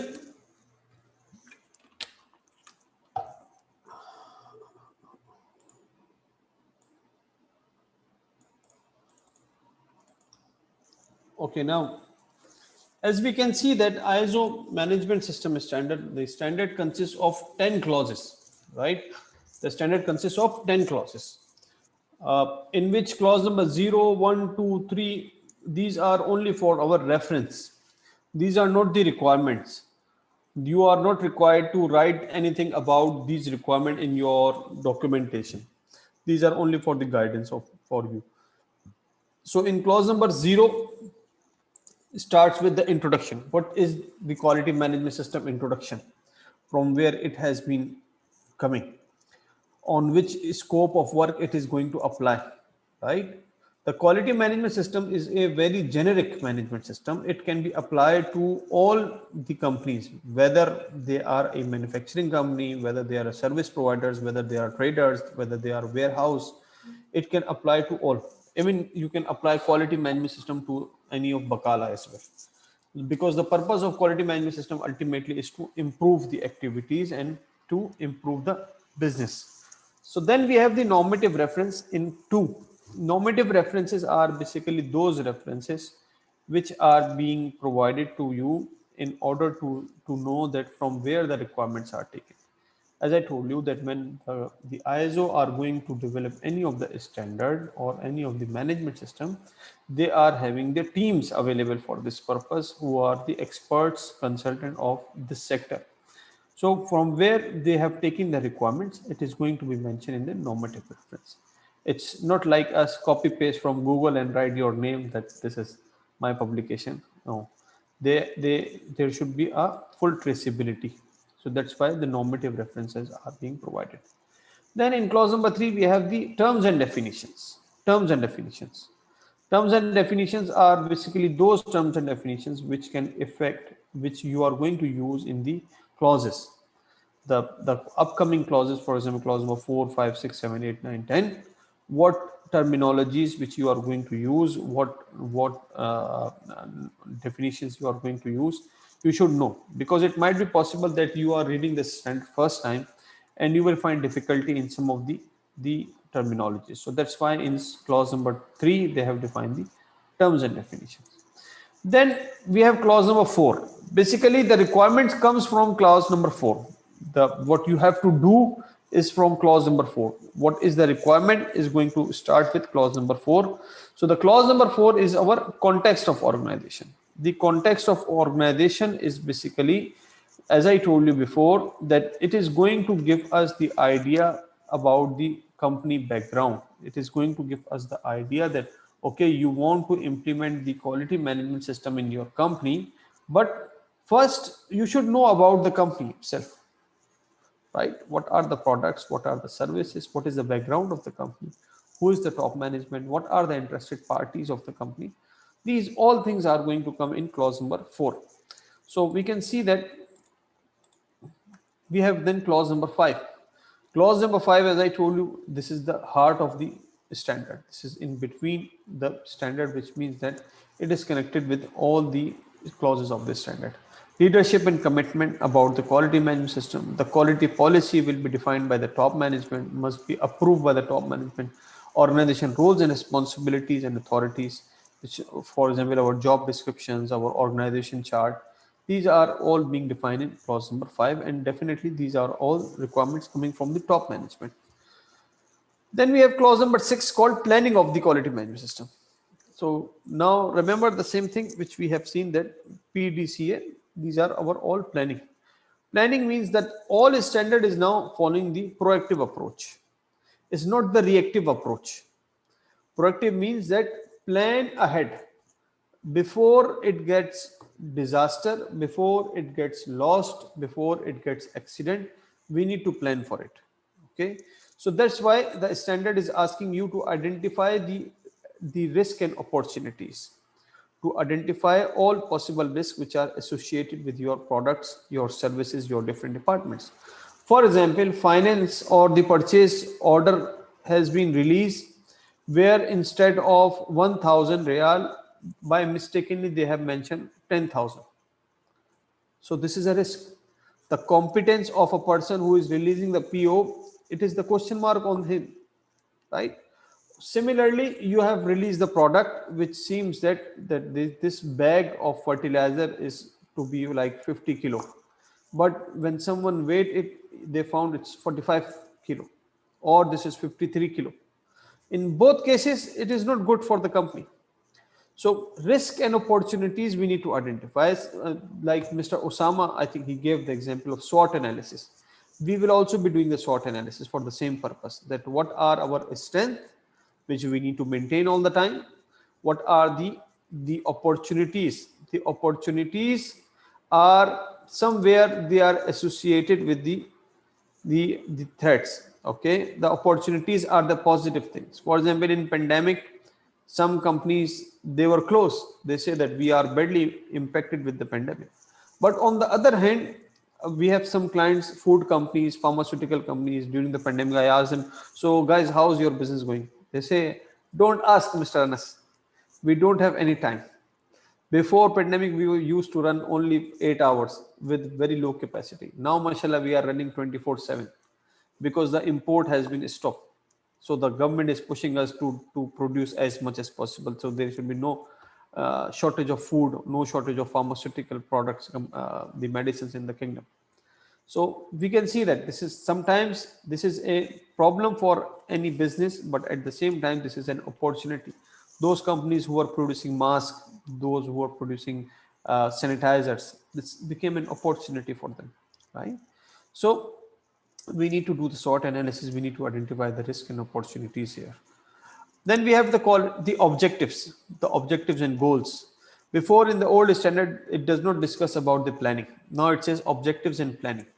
Planning, without the plan, your objective is not going to be achieved. Then planning for changes. If there is any change which is required within your existing planning, you are going to mention it as the planning for changes. We will be discussing these clauses in detail. I'm just giving the overview now. Then we have clause number 7 called support, right? Support means what are the relevant activities which you are going to perform with the operation. Support in terms of resource management, support in terms of competence and awareness, the communication system within the organization, and the documented information, which how your document are going to be look like, what will be the pattern of the document, who is going to develop the document, who is going to review the document, who is going to approve the document, how much time you are going to retain the record of one thing. For example, one of the checklist is a very simple checklist which you are required to maintain in each shift. So, but your operator is filling in hard copy, for example. So for how much time you are going to keep the record? After 3 years, for example, if this checklist is using on daily basis, you will have more than 1000 pages. Is it very important for you to keep these 1000 pages? Otherwise, after some time, you will find less space for the people, sitting of the people, and more space for your record, right? This happens in the company sometimes, that they are keeping the record without any usage.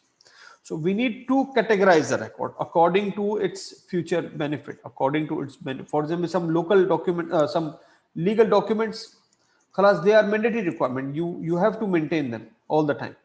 But many records which are not very important, we can keep them for 2 years, for 3 years, and then make the mechanism to discard them, how to shred or how to give them to the local recycler, and all these things. Then we have next clause about 8, operations. So how to start your operations? You need to have the planning, availability, determination of products and services. Very important that we as an organization, we should know our capability. How much order can we take? Do we have the capability available in terms of the machinery, in terms of the capacity, infrastructure wise, in terms of our human manpower capability? So we need to determine the requirement for the services and the products, design and development. If we are involved in the design and development activities, if we are designing some products, then we need to identify that the planning activity for the design, the execution activity, the resource requirement for the design activity, the impact of the design on the overall products. We need to do this activity. Then 8.4 clause is about the control of externally provided products and services. Control of externally provided. What does it mean? Externally provided means that what is the suppliers, those products which are being provided by our suppliers and vendors, we are going to identify them, right? We are going to have a supplier management system available. We are going to evaluate the supplier. We are going to monitor the performance of supplier. We are going to evaluate the product which has been coming from the supplier. Then 8.5, it's production and service provision.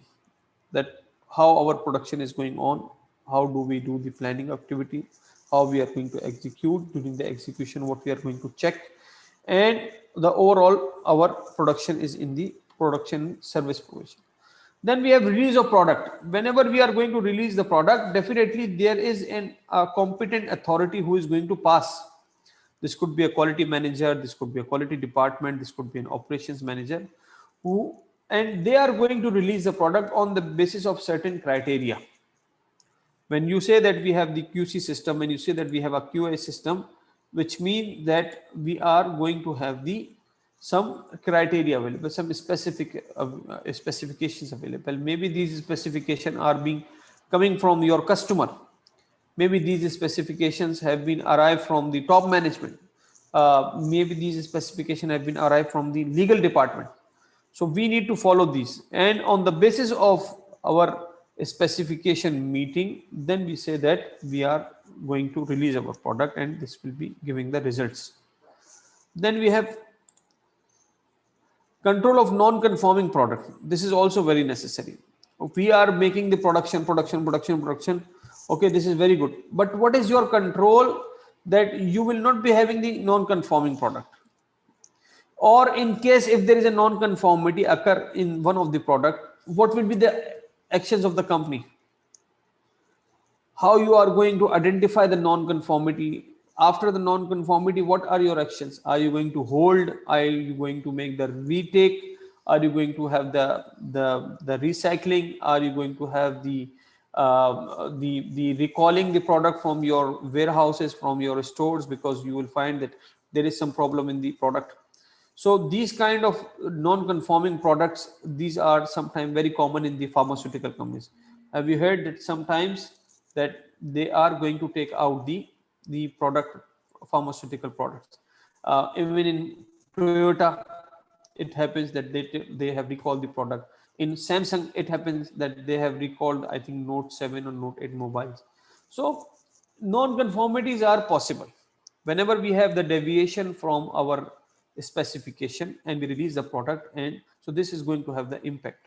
And this is very important to understand, that all of a sudden we are going to apply very good on the product side, operation side, but in case if it is going to have any gap, then we are going to deal this gap with the non-conforming, and then we are going to do the root cause analysis. We are going to take the further actions to avoid the recurrence.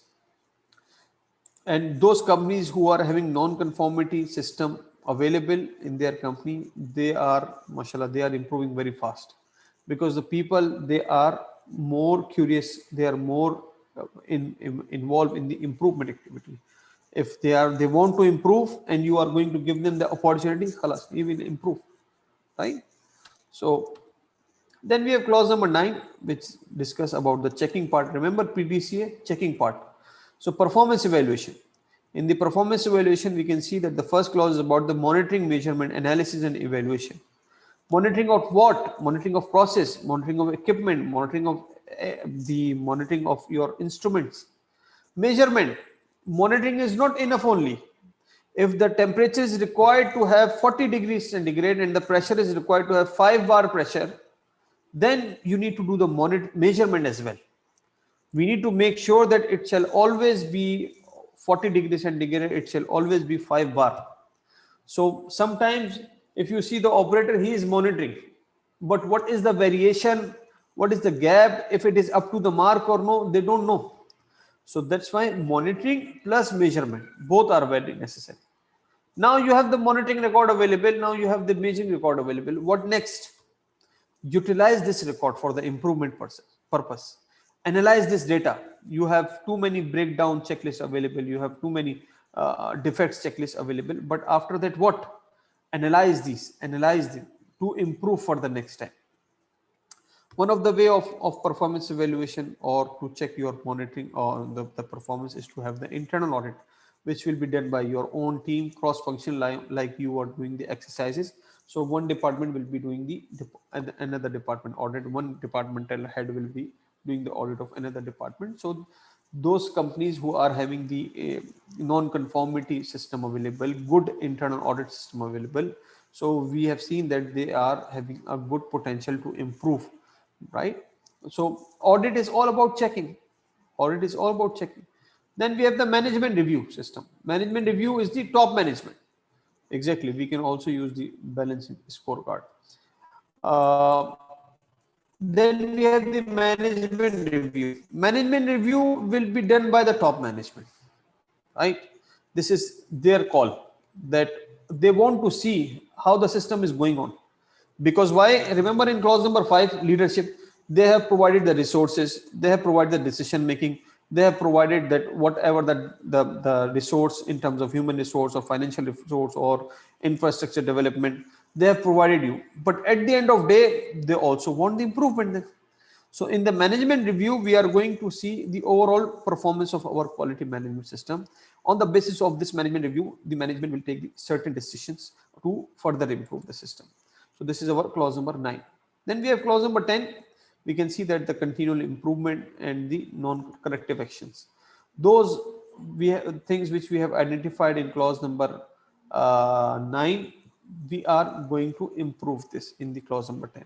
So this is called our corrective actions. And then we have clause number 10.3, which is the continual improvement. Continual improvement. The ultimate goal of the standard 9000 is to have the continual improvement. If we are not going to improve, this means that we did not follow the intention of 9001 standard. Yes, guys, any question? Any question? No sawal? Thank you. No questions. Okay, very good.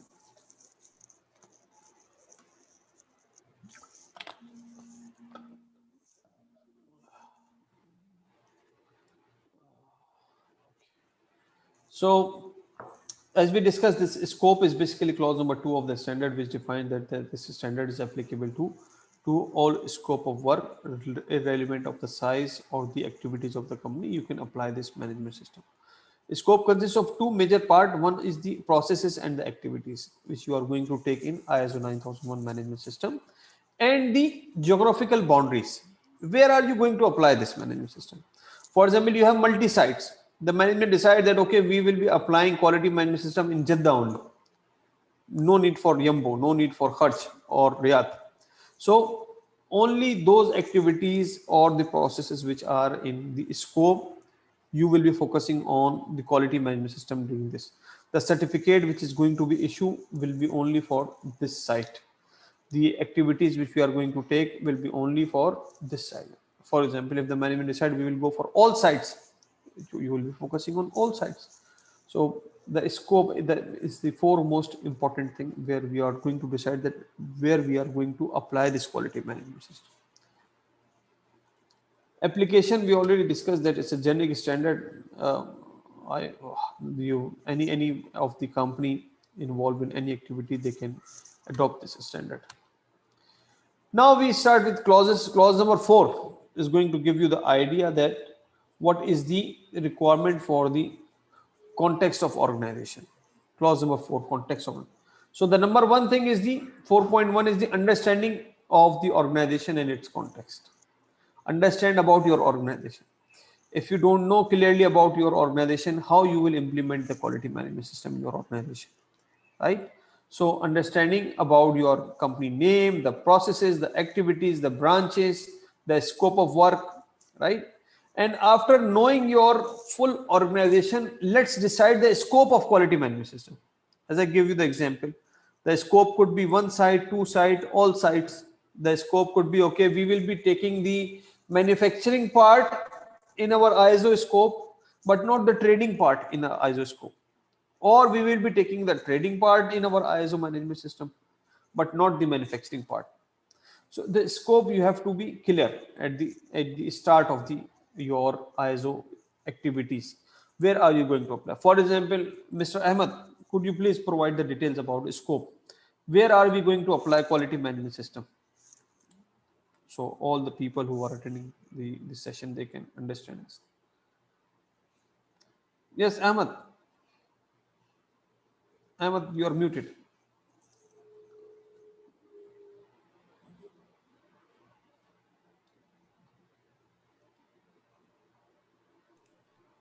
Yes, Mr. Anas. I'm asking you that as a company, what have we decided that where are we going to apply the quality management system? Which activities we are going to apply the quality management system? Yes, as you know, we are a multi-divisions company, but we have the main process needed to implement the quality system. We have already a purchase department, maybe scattered, but we can collect them in one main process. We have many sales departments, but we can design one system to be applied for all sales departments. I think quality not finance not included in quality. I think. Yeah, in QMS. Yes. It's not the part. It's not in our scope. Because why the quality management system is not included? Because they have their own audit system available. Yes, so they are being evaluated on this requirement. Yes, and we have sales and marketing. I think that's all we have, and we will design a system comply with standards. With this, I think we'll start with a head office. This will be the core of the system. Then implement the system through branches. So we have one units, one organizations implement the same system. Very good, very good. So now, if as we can see that, for example, the manufacturing is not the part of our scope, right, at the moment. Manufacturing, I don't know. It's with our project. Or we have manufacturers, but I don't know. No, I think as I remember that at this moment you told that at this moment, no, manufacturing is not. Yes, exactly. So see, as an organization, you can have many activities, you can have many products, you have many services, but it is not necessary that you will be taking all together at once. So it is up to the organization that they are going to decide that what process and the activities they are going to take in the scope of 9001 and what are their sites, okay, number of sites or the geographical boundaries. So when the certificate is going to be issued, it will be having the activities which are taken in the 9001. It will be having the address of those sites where you have applied the 9001 standard, right? Yes. Then we have clause 4.4. 4.2 is about the understanding needs and expectations. Needs and expectations of interested parties. Before understanding the needs and expectations of interested parties, let's understand interested parties. Who could be our interested parties? Any party who is having some stake with the organization, who are connected with us, starting with our employees, starting with our top management, starting with our stakeholders, shareholders, our banks, our parent company, corporate company, legal. How legal is our interested party? If we are not following the legal requirement, they will give us fine, they will give us grammar. So they are our interested party. Media. Nowadays, mashallah, media is everywhere. We are all become reporter, journalist. We have the mobile phone, and wherever we have seen anything which is any weakness for someone, khalas, we take the picture and spread in all our groups. I remember it in last Ramadan, not this Ramadan, before this Ramadan, there was a small fire incident in one of the refinery in Yambo. And I know them, they are very good company, they have very good controls, but accidents are possible all the time. So I call my friend who was in that refinery, and I call him, how's everything? He said, do you know what happened with the fire? He told, where is the fire? I told, in your factory, in your refinery. He told, I just came back. I'm about to sleep. I don't know. So now see the people who are working in the refinery, who are living in the Yambo, they don't know about this fire, but mashallah, people living in Philippines, people living in Pakistan, people living in Egypt, Jordan, they know about this fire. Because Khalas took one picture, forward to one group having 250 members, it becomes Sabka Jariya for all of them, right? So very important nowadays, media has become very important role. So we need, if anything is going to have any deviation, it can leak to the media through any of the resources, and then we can be under pressure. Our regulators, our bank Anas, ensure. yes, Yes, the please. media. Yes, the media is very important and also very dangerous. Exactly. Nowadays, this is why I'm saying that it is importance is another part, but it has become very dangerous. The companies, or we as a person also, we are under pressure due to media. It is most of the time it is not the positive things which they are going to promote, right? So bankers and insurers, because we have the links with the banks, we have the sometimes we have taking the loans from the banks. Insurance companies, they are our stakeholders because they are providing insurance if any asset is going to be damaged, if any human is going to have any major injury, they are going to compensate them.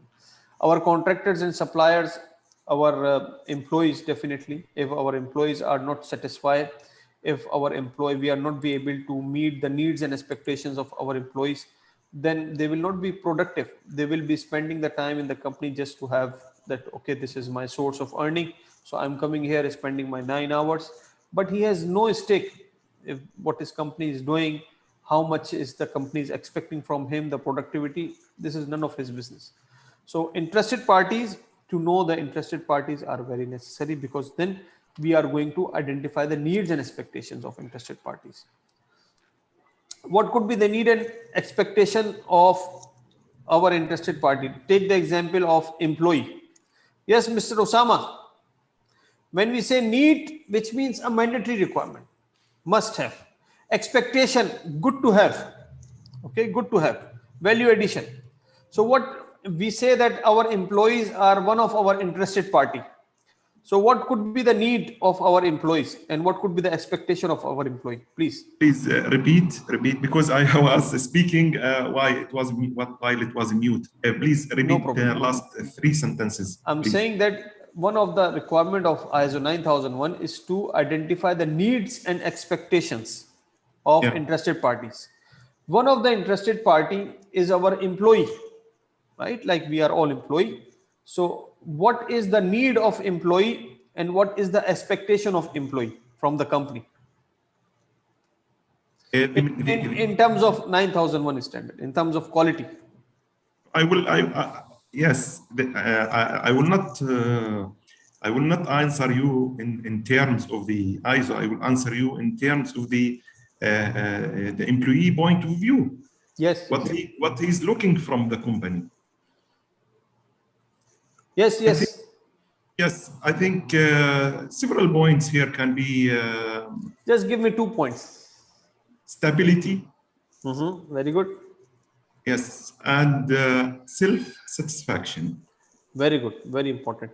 What about the expectation? This is the need. What about the expectation? The expectation is to put the right person and it's in the right place. Very good. This could be very one of those. The correct future decisions. Very good. Correct future decisions, or expectation to have the environment which is going to develop them professionally. To have an environment which will be promoting them to produce more productivity, right? So similarly, we need to identify the all our interested parties' needs and expectations. Anyone here from the business development or the sales department? Anyone?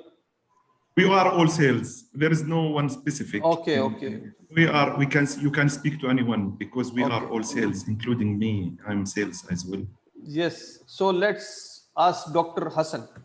Dr. Hassan, as a customer, as a customer, what could be the need from your company and what could be the expectation from your company? I am as a customer. Exactly. Me, a customer. I will need a good price from the company, and I will need the support. Let's say technical support, something like that. Okay. No problem for the quality. Give it to you anything. Quality, exactly. The quality, yeah, of course. But support, technical support, it will, let's say, show me, the company will show me the quality of this product. Very good. Yeah. Expectation. What is your expectation with the company? Expectation, let's say, always, maybe the same. Maintain the same thing. Maintain. It is the support from the company, technical support from them. This is my expectation. And let's say to make marketing, good marketing in the market. Very good. Good reputation in the market. Or on-time delivery of your product, of your order, right? Yes, to meet your timelines, because you are dependent on us, so we need to provide you on-time delivery, whatever is our committed time. Exactly. So credits, Anas, also as a customer. 90 days credit, huh? No, 120, 150. It is better nowadays, to be nowadays 1 year. Yeah, really. I mean, we are having some customers. They mentioned that forget about 1 year. We say then forget us also. Okay, very good. Excuse me, Mr. Anas. Yes, I want please. to add one point. The availability of the product at the right time. This is very, very. Exactly. Very good. Very good. So there could be number of needs and expectations. That's why we are asking you. A lot. For example, now your neighbor, okay, Mr. Eman Suleiman. I am your neighbor, or you are the neighbor of AMMC. What is your need and expectation from them?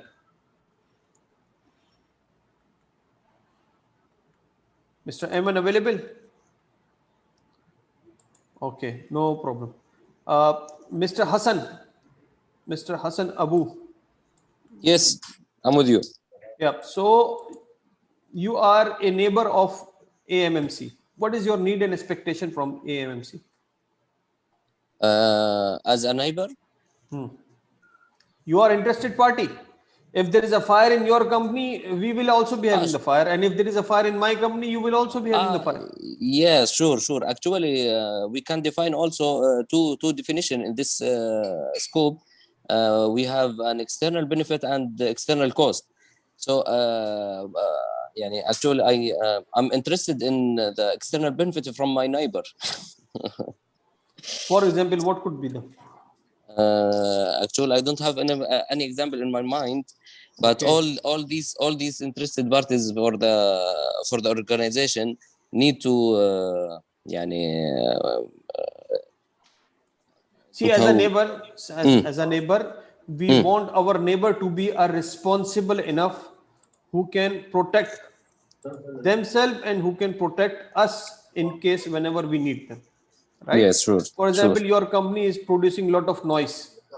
So what do you think? Your neighbor will complain? They will give you 1 time, 2 time request, and khalas. After that, they will make the request in ministry. No, actually, for sure, no. Right? So we need to identify. That's why also the neighbor. Then we have mutual respect. Very important. Exactly, mutual respect. Sometimes I have seen that the companies, for example, those who are operating in the remote areas, so they have some activities they have combined. For example, they have the commitment that if there is a fire in my company, your company will also be supporting. We cannot hire too many firefighters. Okay, we cannot hire the fire tenders with us. We have the firefighting system available, but it might be possible sometimes the fire become high. So in case if we are having any bomb threat, so we will be supporting each other. If we are having any storm water problem, high rain problem, we will be supporting each other, because our stakes are together. We are associated with each other in many activities. So guys, okay, this will be our one activity. that we need to identify the needs and expectations. Car parking, exactly, car parking. You have to be very patient in this section with your neighbors. That's why I keep big number on my car, so in case if I'm parking wrong, they can call me. So we need to identify the needs and expectation. Now, see, this is the clause number our 4, but this is not enough. As an organization, we need to define what actions we are going to take to meet the need and expectation. Otherwise, the study will be half a study. So to have, for example, a responsible neighbor or the mutual respect, this is one of the expectation from our neighbor. What is the action of organization to meet this expectation? Like Mr. Hassan told that we need to have, which one did you discuss about the customers? Customer, yeah. So what are our actions to meet the needs and expectations of our customer as an organization? This is also we need to define. For example, we need to have a system available for the effective communication with our customers. We need to have a system available for the on-time processing activities, so we can deliver them on time. We need to have good technical support team available who can support them technically whenever they are needed. We need to provide them after sales services, right? We need to have the good system available for the warranties and claims. So if they will come back to us, we will be entertaining them. For example, I give this example most of the time. Yes, and as on-time delivery of the orders. Exactly. For the after sales services, I give the example, very common example, to Jareer book stall, Jareer book, right? If you go to open market, you will find the same mobile phone, but in Jareer you will find 500, 400 higher price, right? But I prefer to purchase from Jareer, although I know that many things almost all the things in Jareer are a bit higher side, but due to the customer support, if I have any problem and I'll take his fatura and I will give it to him that I have purchased from you, this is the problem. He most of the time in many of the product, he will not tell me go to the Palestine road where you will be lost.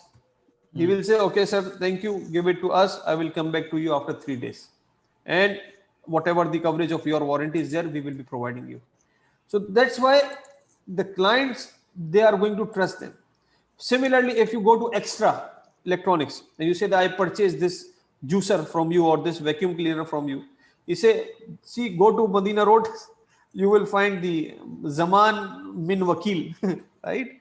So the office is there, then you will be in the queue of 100 people, and then you will wait. After 2 hours, you will come back and you will be very aggressive at that time. So this is how the customers are going to remain with us. Many of your customers will be with you for more than 10 years. Why they are with you? Nowadays, we have a lot of competition. China is there, right? Lot of companies are producing the same activities like you are doing. So we need to focus customer. This is the main first principle, customer focus, right? So this is very necessary. Clear, guys?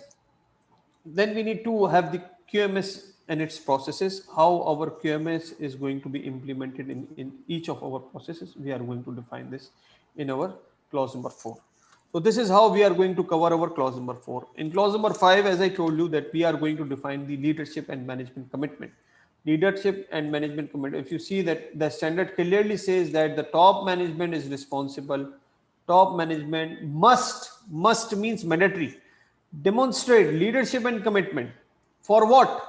Establish and communicate a quality policy. Ensure the responsibilities and authorities are assigned, communicated, and understood. We cannot say that we have the job description available and khalas, that's it. No, communicated. Sometimes we have seen that the job descriptions are available with HR department. And when I'm doing the audit, I ask any employee, do you have any idea about your responsibilities? You say, whatever my boss says, I'm going to adopt the same thing. Anas, here I will add one point. Top management must demonstrate leadership and commitment to establish and communicate quality policy and to ensure responsibility authorities are assigned, communicated, and understood with the full support. there should be a support also. Exactly. Yes, here. But this is the interpretation. We can say support as well, but what is written here is the extract from the standard clause. Exactly. This is not from my interpretation, right? So definitely the support should be there. So how we can demonstrate, how our top management can demonstrate the leadership and commitment? How do you know that your top management is active or no? Yes, Mr. Khalid, what do you think? Because you are the top manager, so you are the right person to ask this question. Make sure that, you know, first of all, you have to understand the people that you are working with. So for sure, you have to sit with them and listen to them and screen the environment work that they are working with. And in the same time, looking into the business as mission and vision. Okay, so we have to apply our vision and mission and make sure that the people believe in this mission and vision to be part of this change, of this move in terms of setting objectives, in terms of everything that related to stakeholders, that the parties that you are part of. So this is extremely important to set this communication between the people and make sure that they are aligned with you, and otherwise you will not succeed, because even if you were the best qualified person in all of the world and you are between an organization and they don't believe in you and they don't want to support you, definitely you will fail. So the success must be shared and supported, as mentioned, Usama, for sure the support, but this support, it should be provided by all the people, all the employees, to be one unit and to lead by excellence.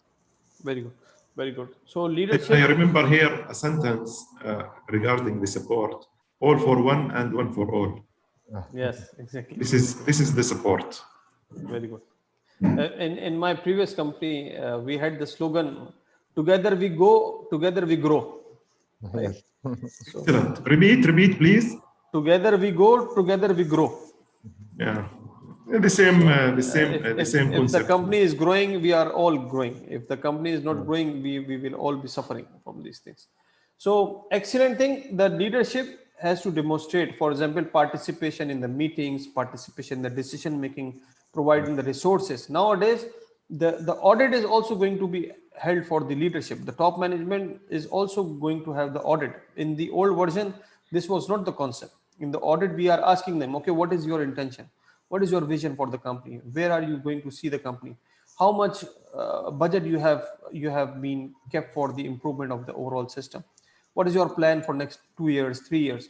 So these kind of questions we are going to ask them. It's not the typical audit, but it's like an interview, just to see that how is their understanding about the management system and what are their intentions for the improvement of the management system. Roles and responsibilities, definitely we need to have the organization chart available. We need to have the organization responsibility, job descriptions available. These must be communicated. These must be accepted by the employees as well. And one record of this will be with the HR department as well. So we will be evaluating this. Then we have clause number 6, planning. As we discussed, the actions to address the risk and opportunities. Risk and opportunities, the same thing which we have identified in the interested parties, right? The expectations, the needs and expectations. So here we have the risk and opportunities. Risk, when we talk about the risk, it is normally taken as a negative part, right? For example, what are the risks associated to our business? For example, we are involved in a seasonal business. Okay, the export is stopped, right? For the export, they need too much this requirement to be available. The risk, for example, we are lacking with our marketing department. Okay, the risk, the market is very unstable nowadays. So these are all the risks. At the same time, we need to also identify the opportunities. For example, we don't have any big competitor here. We are only 3-5 companies are available in the Middle East to doing the operations like us. opportunities. We have a big agriculture area available in Qasim, Al Jof, right, in Kharj. So we need to organize ourselves there. We need to involve with them. So the opportunities and risks we are going to identify. After identification of opportunities and risks, then what? The same thing which we have done in the interested parties management. We need to write the actions of the organization. How to deal with this risk? How to deal with this opportunity? What is the action of the organization to meet the risk and opportunities requirement? So this could be in one table. We will be doing this activity and we will be doing this on the departmental level, inshallah. We will be identifying the risks which are in purchase department. We will be identifying the risk in quality department, what in the production department, in the marketing department, what could be the possible risk. We need to do this activity. Then we have objectives and planning. Objectives and planning to achieve them. So objectives must be smart, not like me, right? Objective must be smart. When we say smart, which means specific, measurable, achievable, realistic and time bound. An objective cannot be an objective, it is not the realistic objective. The objectives are not 5 years planning. The objectives must have some timeline available. You cannot say, okay, we have initiated, we don't know how much time it will take. No, you have to define some timeline. Otherwise, your objective will not be considered as objective. You need to finish. If you start the activity, you need to finish. So we need to have the standard required from us to have the smart objective, realistic objectives. Anas, one point. Yes, please. Yes, you have to define a time for the objective to be finalized. Am I right? You are saying that? Yes, the target date.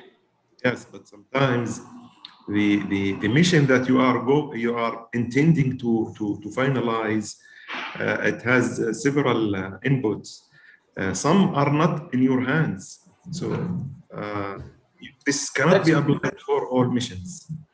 So that's why we are having the planning, right? That's why we are having the planning.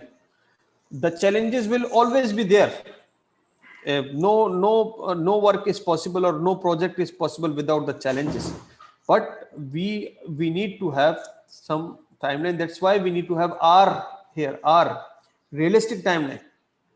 We cannot say that we will improve our productivity in next 1 month by 10%. No, this is not realistic. We need to have plan available, and we know that it will need time. Maybe we need to upgrade our production level. We don't have the infrastructure available to meet the new specification requirements. Like I remember, Anas, let's suppose that we are working with the government. Then how can you put a certain time? Can you tell me? Then see, those objectives which are not under your control, don't take them as objective then. It's an objective. Well, this is part of your. No, this is part of you your. Need to, after that, all of the thing, most of the time, you are having that we need to have the follow-up. And at the end of the day, the standard does not force you that you must achieve. All of a sudden, pandemic came. The companies, they make their objective in last year, December 2019.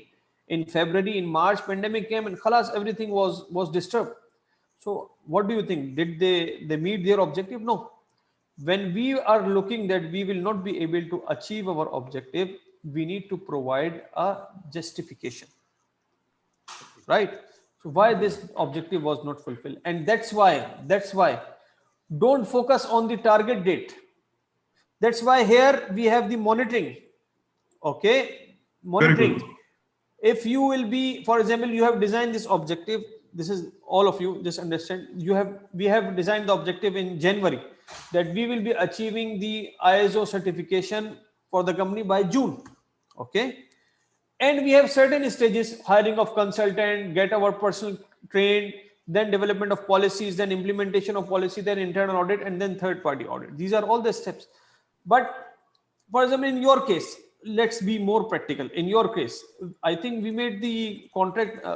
When did we make the contract, Mr. Hassan, if you remember, Ahmed? Like 3 months ago, in last November, I think 3 or 4 months ago. But at that time, sorry? Yes, 3 something months. like that, 3 or 4 months ago. So at that time, the company, it was not possible for the company or for the team to involve in this process, alatul, right? So they requested, okay, can we proceed when we delay 1 month, then again, can we delay 1 more month? So it doesn't mean that you are not going to achieve your objective.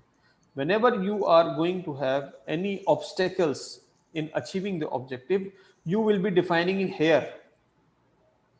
But if you make the objective in January and then you come back in June, that I'm sorry that we have these challenges, that's why we will not be able to achieve, this will not be acceptable. That's why the monitoring of objective is also very necessary. Weekly basis. I think that Mr. Anas, there should be two points here. One, the person who's handling this issue should be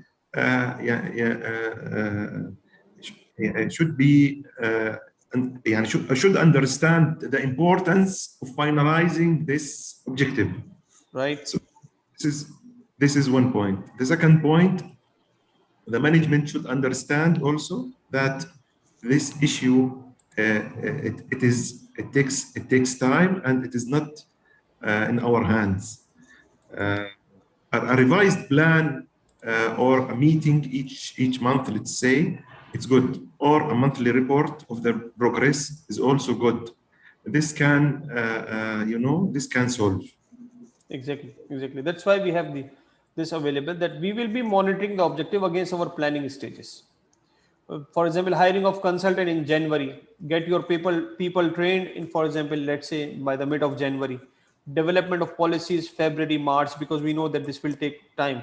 So these activities, development of policies and procedures, there are too many policies and procedures. So it will take time, let's say 2 weeks, 2 months for this activity. And then internal audit, for example, in May, external audit in June. So we need to be very realistic in our objectives, right? And this, if there is any hurdle comes, this will be mentioned here. Then no problem. You can increase your target time, right? With the management decision, with the management information, you can revise your target time, no problem. If you have a proper justification, they will be understanding. If you have proper justification, the auditor will also be accepting these things, right? So our objective should be SMART.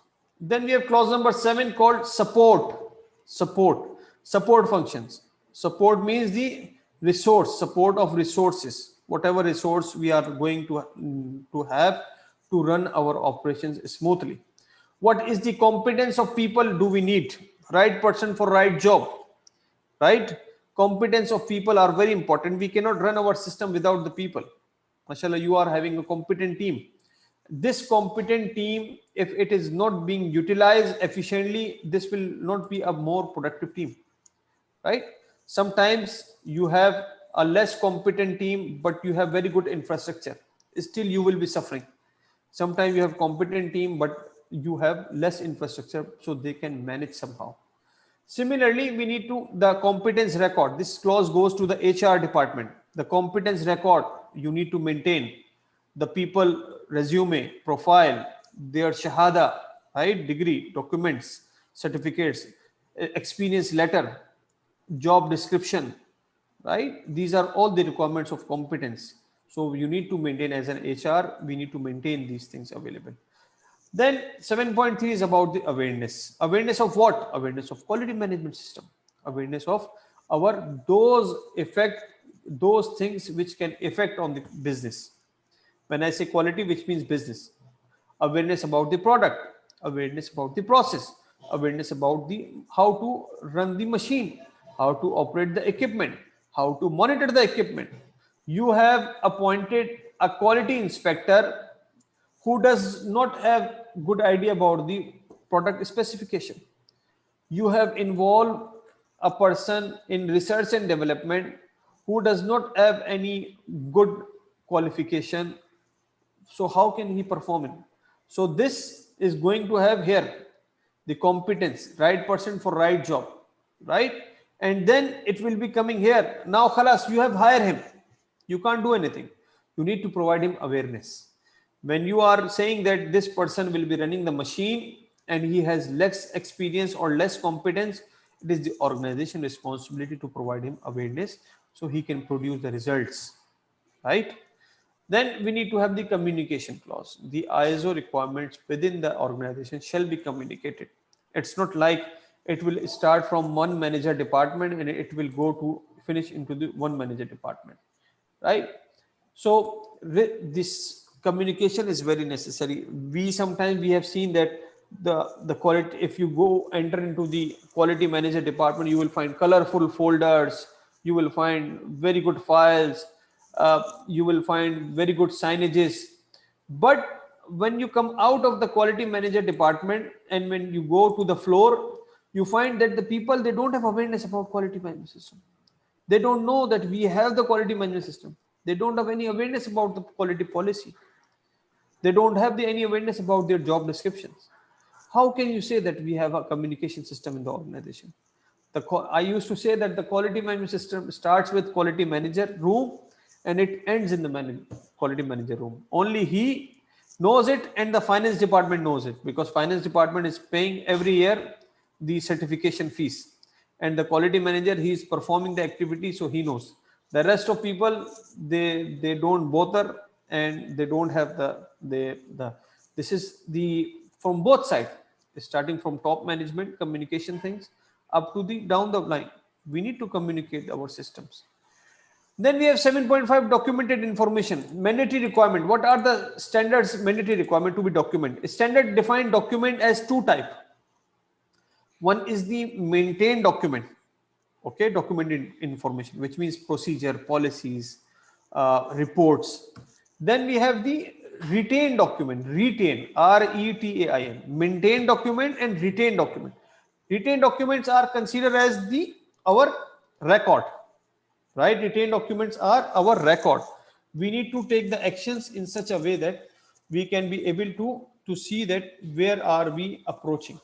We need to have the system which will be a symmetric system within the organization. We should know that who are going to review the documents, who are going to approve the documents. So these are some of the documents which are mandatory. We can see that the evidence of competence, evidence of process that has been carried out. We need to have the evidence about the scope of QMS. We need to have the evidence about the process documentation, the results of evaluation and performance. These are mandatory to have the documented. When we say documented, it's not necessary to have in the form of the procedure, 20-page procedure, 10-page, no. It could be a one form, it could be a one sheet, it could be in the form of hard copy, it could be in the form of soft copy, it could be in the form of ERP system. Now many companies, they are using the ERP system, they have the Oracle system, they have the SAP system. If you ask them, okay, how do you monitor your suppliers' performance? They say, okay, come with me. They start the SAP system full. They have the supplier modules available. There they have the evaluation of supplier, monitoring of supplier, re-evaluation of supplier. If you ask them, how do you manage your maintenance activity? They say, okay, come with me. He show me the SAP system. This is the machine number. This is the code. Before 3 days of the time, preventive maintenance plan comes automatic. It goes to the department. It goes to the maintenance team. They are issuing the work order. Against with this work order, they are going to perform the activity. Once they finish the activity, they close the work order. So this is how we are maintaining our preventive maintenance system. Standard does not force you to do anything technology wise. It says the organization has to see their own capability. Sometimes we have seen that the company have invested too much in the technology which they are not be able to utilize. And on the other hand, the one company is using Excel in a very efficient way, that it is going to have very good system even as compared to ERP system. So the standard does not force you. The standard say, okay, whatever you are going to do, just define it that we are maintaining in this way and follow the same requirement, right? So there are few requirements which are mandatory to document, which requires the evidence from our side. Some other documents could be, for example, organization chart, work instructions, user manual, technical manual of your machines, your equipment. You need to maintain these as a part of our external documents. The document shall be the record. See, the document you can update anytime and as many times as possible. We need further improvement, okay, update. We need further improvement, okay, update. We need further update. But when it becomes record, khalas, To update the record is crime, right? To update the record is crime, because it is now the copy which is safe. So the record shall be controlled, legible. Sometimes you have the record available, but we will not be able to read the dates. We are not be able to read the time, and it's very important. Readily identifiable, retrievable, access authorized. It's not like anybody can go to the access of your record. Sometimes there are credentials, sometimes there are some customer information, some financial informations are there. So must be access should be to the authorized people only. Sometime during the audit, I asked one person, okay, please bring this file. He goes and then he don't come back, right? Because why? He is finding the file. Where is the file? Where is the file? He's asking this person, this person, this person. And finally he come back and he say, the file is with my manager and my manager is on vacation. Then I say, what are you doing here? Right? Where is the system? If the system is dependent on manager, then it's not the system. Right? A one-man show. It is a one-man show system. Exactly. This happens many times. Okay. So the record shall be controlled, legible, readily identifiable, retrievable, and access control. Exactly. Nowadays, for example, in pandemic, the companies are doing all the activities as remote access. So this is a very good opportunity for the hackers. You know, the vulnerability of the attacks on the cyber has been increased 400 times. Has been increased 400 times before the pandemic as compared to before the pandemic. So we need to have the controls available for our soft copy information, those which are in ERP system or in our emails also. We need to protect them. We need to take the backup of our servers time to time. So in case if the business is going to have any problem, if there is any breakdown comes, how much time we will be taking to continue our business. Remember, I told you initially that there is a full standard for this purpose, business continuity management system. That if your business due to any problem, physical problem or your this electronic problem, sometimes have you seen that you are going to call STC, why my signals are not coming? They say system is down. Okay, you are waiting for mobile and all of a sudden you came to know that system is down. Why system is down? And if the system is down, then what are your controls to start the system? This is our clause number 8, operations control, where we are going to define all the operations, starting from the planning of our operation up to the release of product. If you see, it start with operations planning and it finish with the release.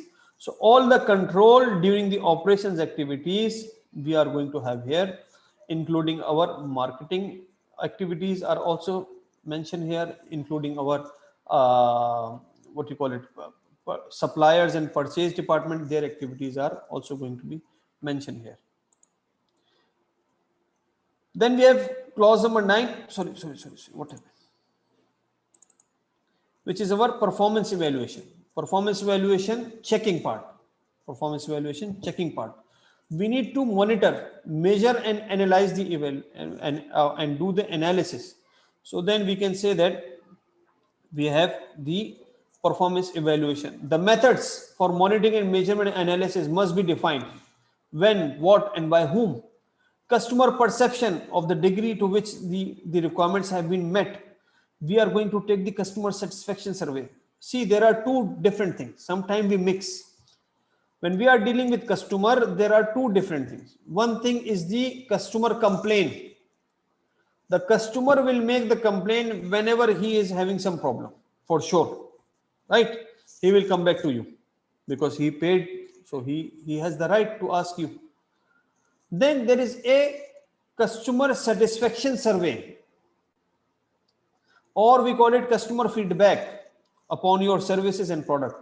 This customer is not going to speak you. This is very rare that the customer is going to provide you feedback. This is the organization's responsibility to ask the customer by having meetings with them, by having calls with them, by using a third-party customer services. by using inviting them into the lunch or dinner activities. Take the feedback from them about your services and products. Why? Because if you will not be able to take this information, how you are going to improve? How you are, if you are not be able to take this information, how you are going to meet their future requirements?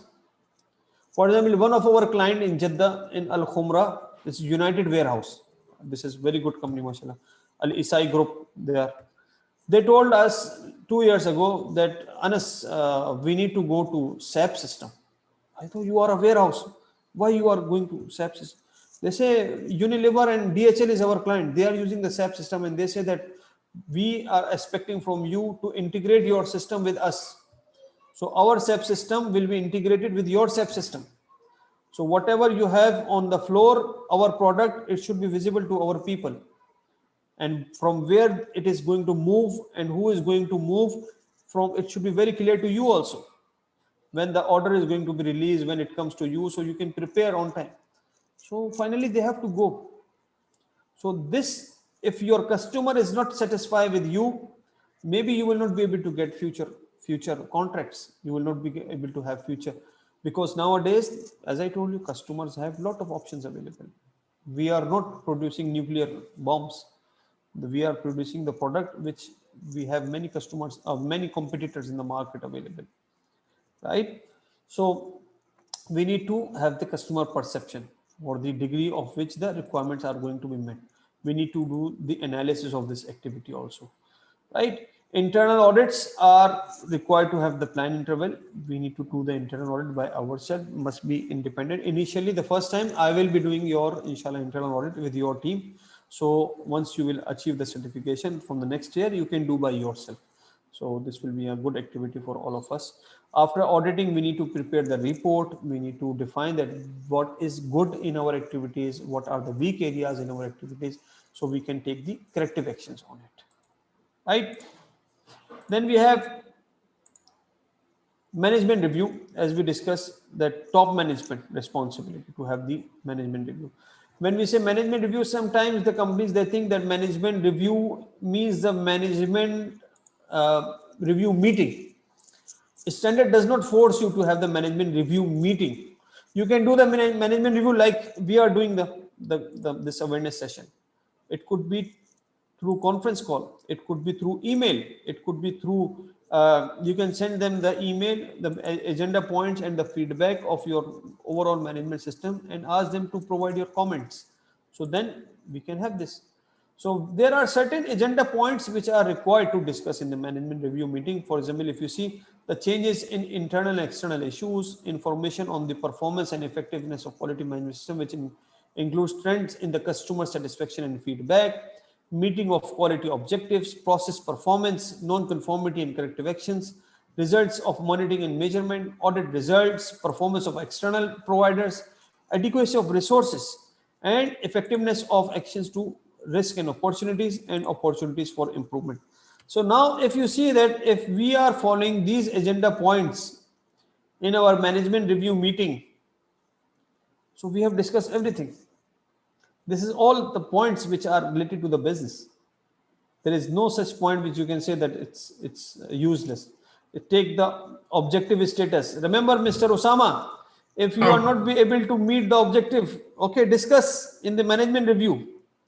The management will ask you, provide the justification. You have to provide the justification, right? So results of customer satisfaction, how much extent we have set 10 parameters to take our customer satisfaction, about the quality, about the delivery time, about the communication, about the technical expertise, about giving them the competitive pricing. The customer says that your product is very good quality wise, but your pricing is a bit high. Your pricing is very high, your product is very good, but you are not good in after sales services. Whenever we call you, you don't listen. Whenever we send you email, you don't reply for a couple of days. So this is the customer satisfaction. We need to have this thing available. We need to ask them. We need to show the top management that where we are standing. The customers, how much our customers are satisfied with us. Then the results of audit, results of monitoring and measurement of our devices and equipment. Then the adequacy of resources. If we have the resources available. Effectiveness on the action of risk and opportunities. Opportunities for improvement, we will be asking them, okay, provide us more opportunity, give your recommendation about the improvement in our system. So in the management review, we are going to have the overall performance review. So when we will be having these things, definitely we are going to have the non-conformity and corrective actions as a part of our improvement. Non-conformity is the requirement which is not fulfilled. It's called non-conformity. So if the requirement, if it is a requirement and it is not fulfilled, then we have to take the corrective actions as well. In the old standard, they called it corrective and preventive action. They say that we need to avoid the recurrence. So we will be taking the preventive action. For the other things, it will be a preventive action. But for this task, it is a corrective action. But now standard is no more using the preventive action terminology. Because why? The standard says that the preventive action was the clause number 6, risk and opportunity.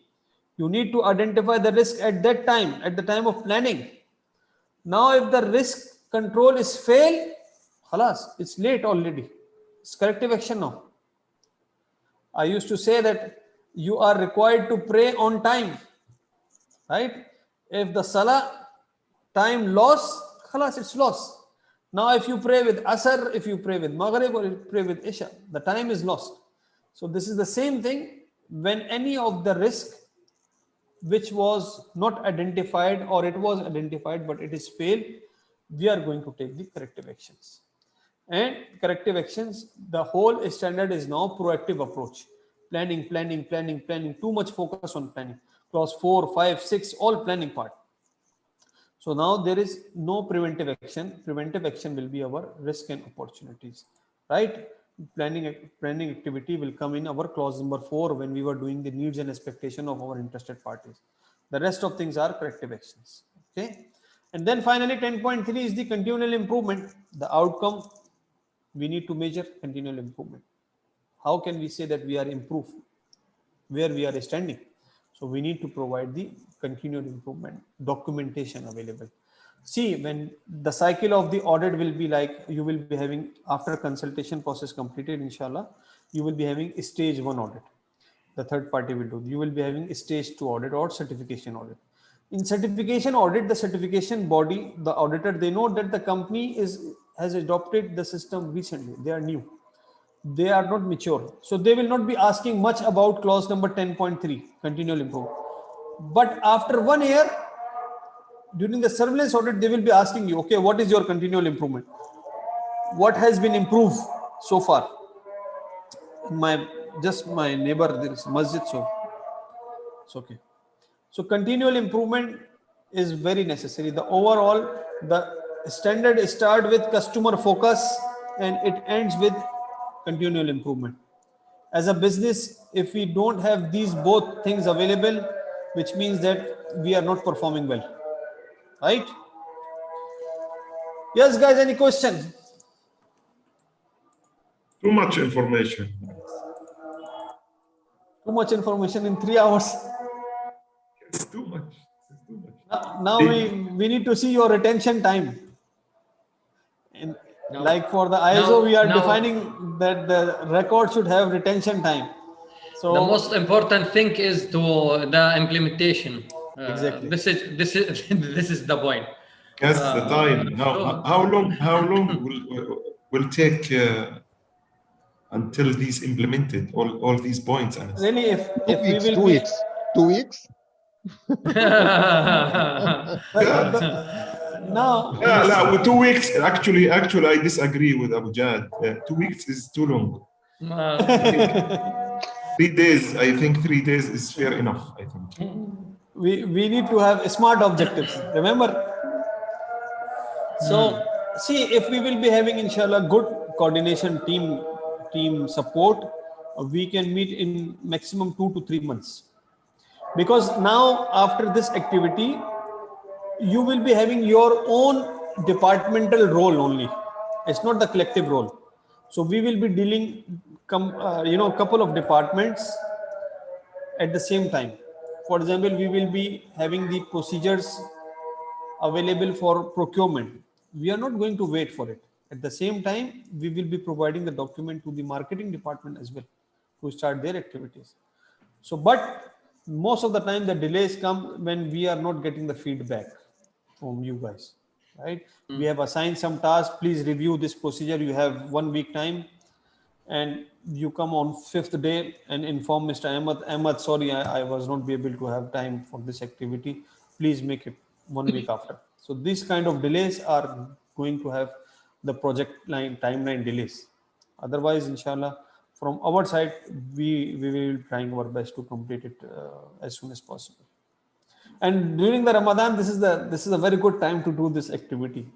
Less load, so you can have your time. But after Ramadan, you will be having too much workload available. Right? I'll ask one question, please. Sorry. Yes, please. Mr. Asad, Yeah. please. Asad, okay. Yeah. What is the difference? The ministry and FDA ask us about providing them documents related to ISO 17025 and the GLB. What is the difference between them? GMB. GLB, not GMB. GMP, good laboratory practice. Good manufacturing practices, yes. No, not manufacturing, laboratory. GLP. Good laboratory. Yes. Yeah. 17025. It's hell. Frankly.